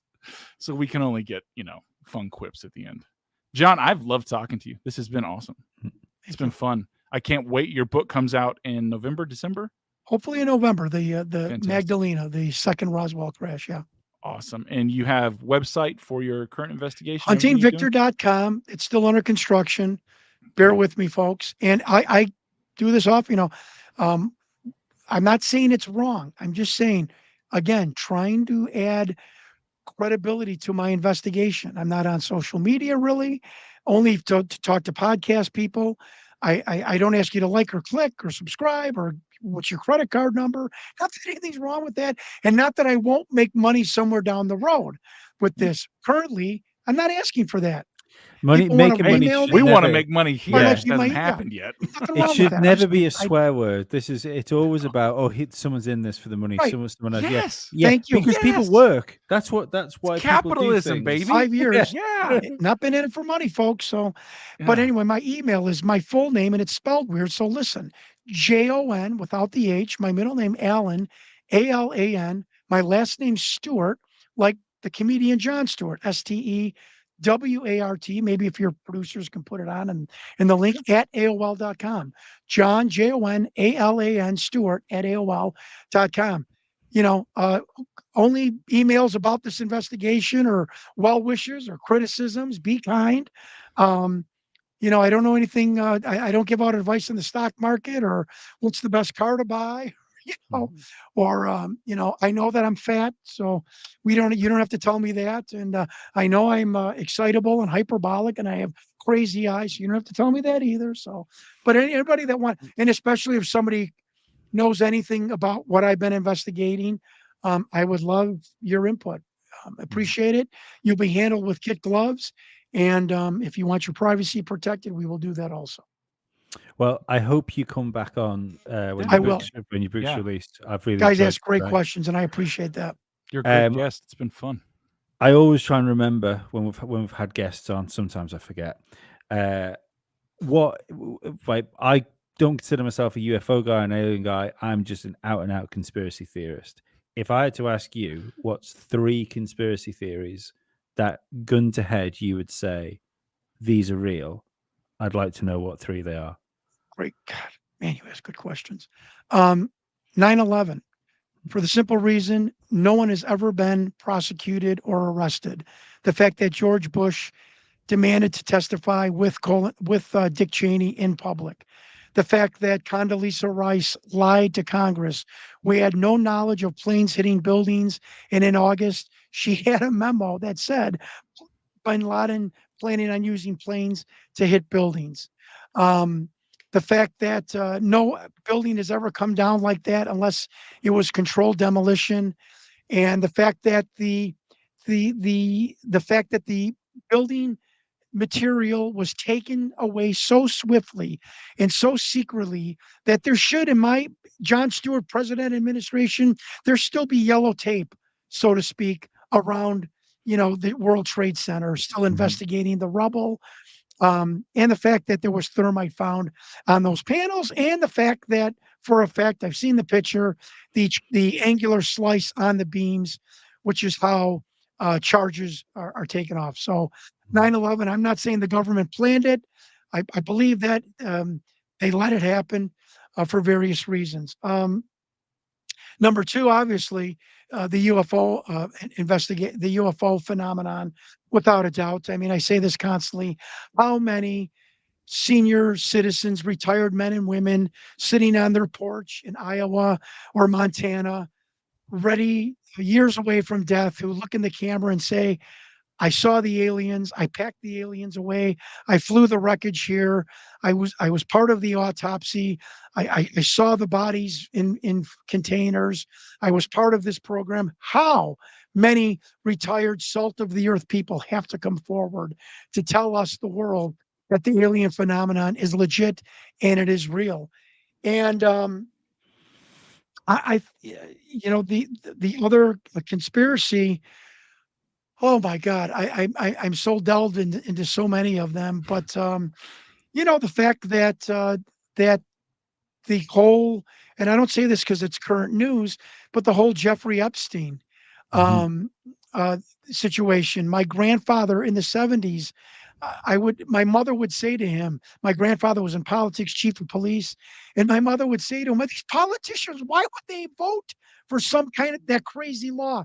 Are they being blackmailed? And I remember my grandfather over in the sink in his country house, like you could just see the wheels going, yeah, yes, they're being blackmailed. Of course they are, and I think the whole um blackmailing of Congress and this whole self-licking ice cream cone, as somebody once said, which is the government, the military intelligence, or the military industrial complex, um, the um, the pedophilia that is prevalent among so many people in the world, the billionaires that are suddenly dying, and the manipulation, I will call it, of some members of Congress or of the DC Beltway, that that box is still waiting to be unwrapped, and God help us all.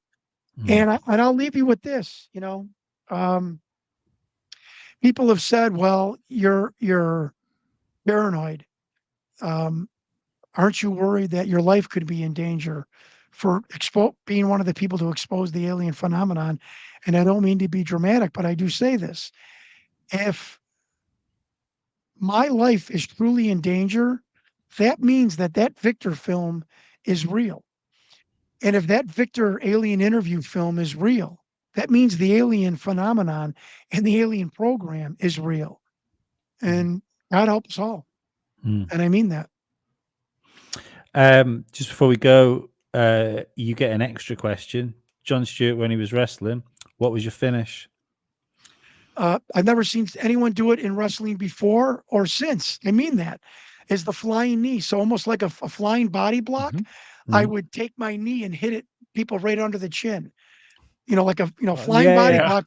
And no one has done it since. And no one has done it now. And it's such a great move. Is it a bit like Omega's V trigger? Well, but they're Something not like that, down. Yeah. but I was literally vertical with my knee crashing into the lower jaw of my Oh, right. opponent. If they did a backdrop really Mhm. quick, oh, it looked. A lot of guys didn't take the proper bump because that was my fault not telling them how to take that bump. But when the guys did it right, that move looked awesome. So that was I called it the California crash. Oh, good name. That Yeah. is good. Yeah. Well, thanks, John. I'll drop you down. We'll speak to you again in a second once we get once the show's over. Thank you very much for coming on. Thanks for having me on the enjoyed this. podcast. Yeah, you guys asked great questions. And again, I implore your listeners and your viewers, you know, really zoom in the video the last 30 seconds and then forget about the video and just go back and listen to my follow-up vetting and research of the information given to me, which I did not take for that I only took for face value. Listen to the stories, the 80-year-old woman, the Rick Doty, the director with sharp elbows, stories from different eras, cross intersecting each other, people that don't know each other, the colonel with the retail store and the store and back, let's listen to those stories. Mhm. And I think you'll come to the same conclusion that we have. And I thank you for having me on. Thanks, No John. problem. Thanks very much. Okay. Right. Thanks everybody for that. Thanks for sticking around for the whole show. Most of you did. I'm glad he mentioned 9/11 because we have a special coming up on 9/11. On 9/11, it's going to be over on Rockfin. He's disappeared he's disappeared from the thing. I was going to say ta-ra. There you go. Again, I don't know how many people have liked this episode, but if you are here and you haven't, and there isn't at least 79 likes on this, like it, share it, do all that sort of stuff with it. Other than that, I don't really have a lot to say apart from if there's any links down the bottom which, give us money, click one of those links and do the thing that'll give us money. Thanks very much. Good night. It's really strange. I've seen people try to explain it away. And what I don't like about when they explain it away or attempt to explain it away is that they're trying really hard. They're not going, who knows what this fucking thing is? They're not looking at it like cleanly. They're looking at it like a quote unquote skeptic. I don't like the idea of being a skeptic. Not that I don't think you should be skeptical of certain things. I certainly think you should be, but there's a lot of people that brand themselves as skeptics. And I think it's a lazy way to look at things. I really do. Because I think you're just looking for the holes in things without looking at it objectively. If you wanted to be a scientist, if you wanted to be someone who is a fan of science, then you have to look at it as a thing. Like, look at this information and let's study this without any bias, any preconceived notions. I don't think they're doing that. They're looking at it and they're trying to find a way where they can justify that it's fake. And they're just doing all sorts of mental gymnastics to try to make it fake.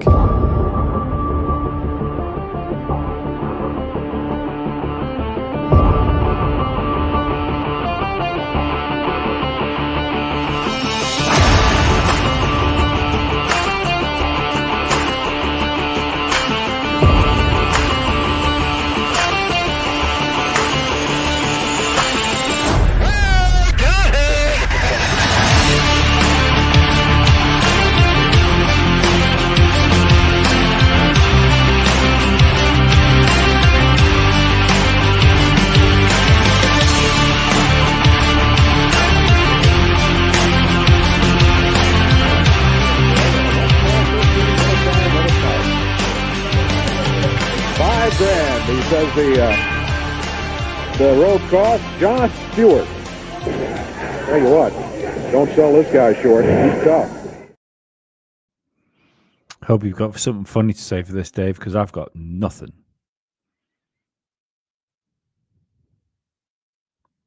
I can't hear what you're saying. Oh, well, this is funny. Your voice has disappeared. So it's just me. Oh. Well, this isn't as witty as it normally ends, is it?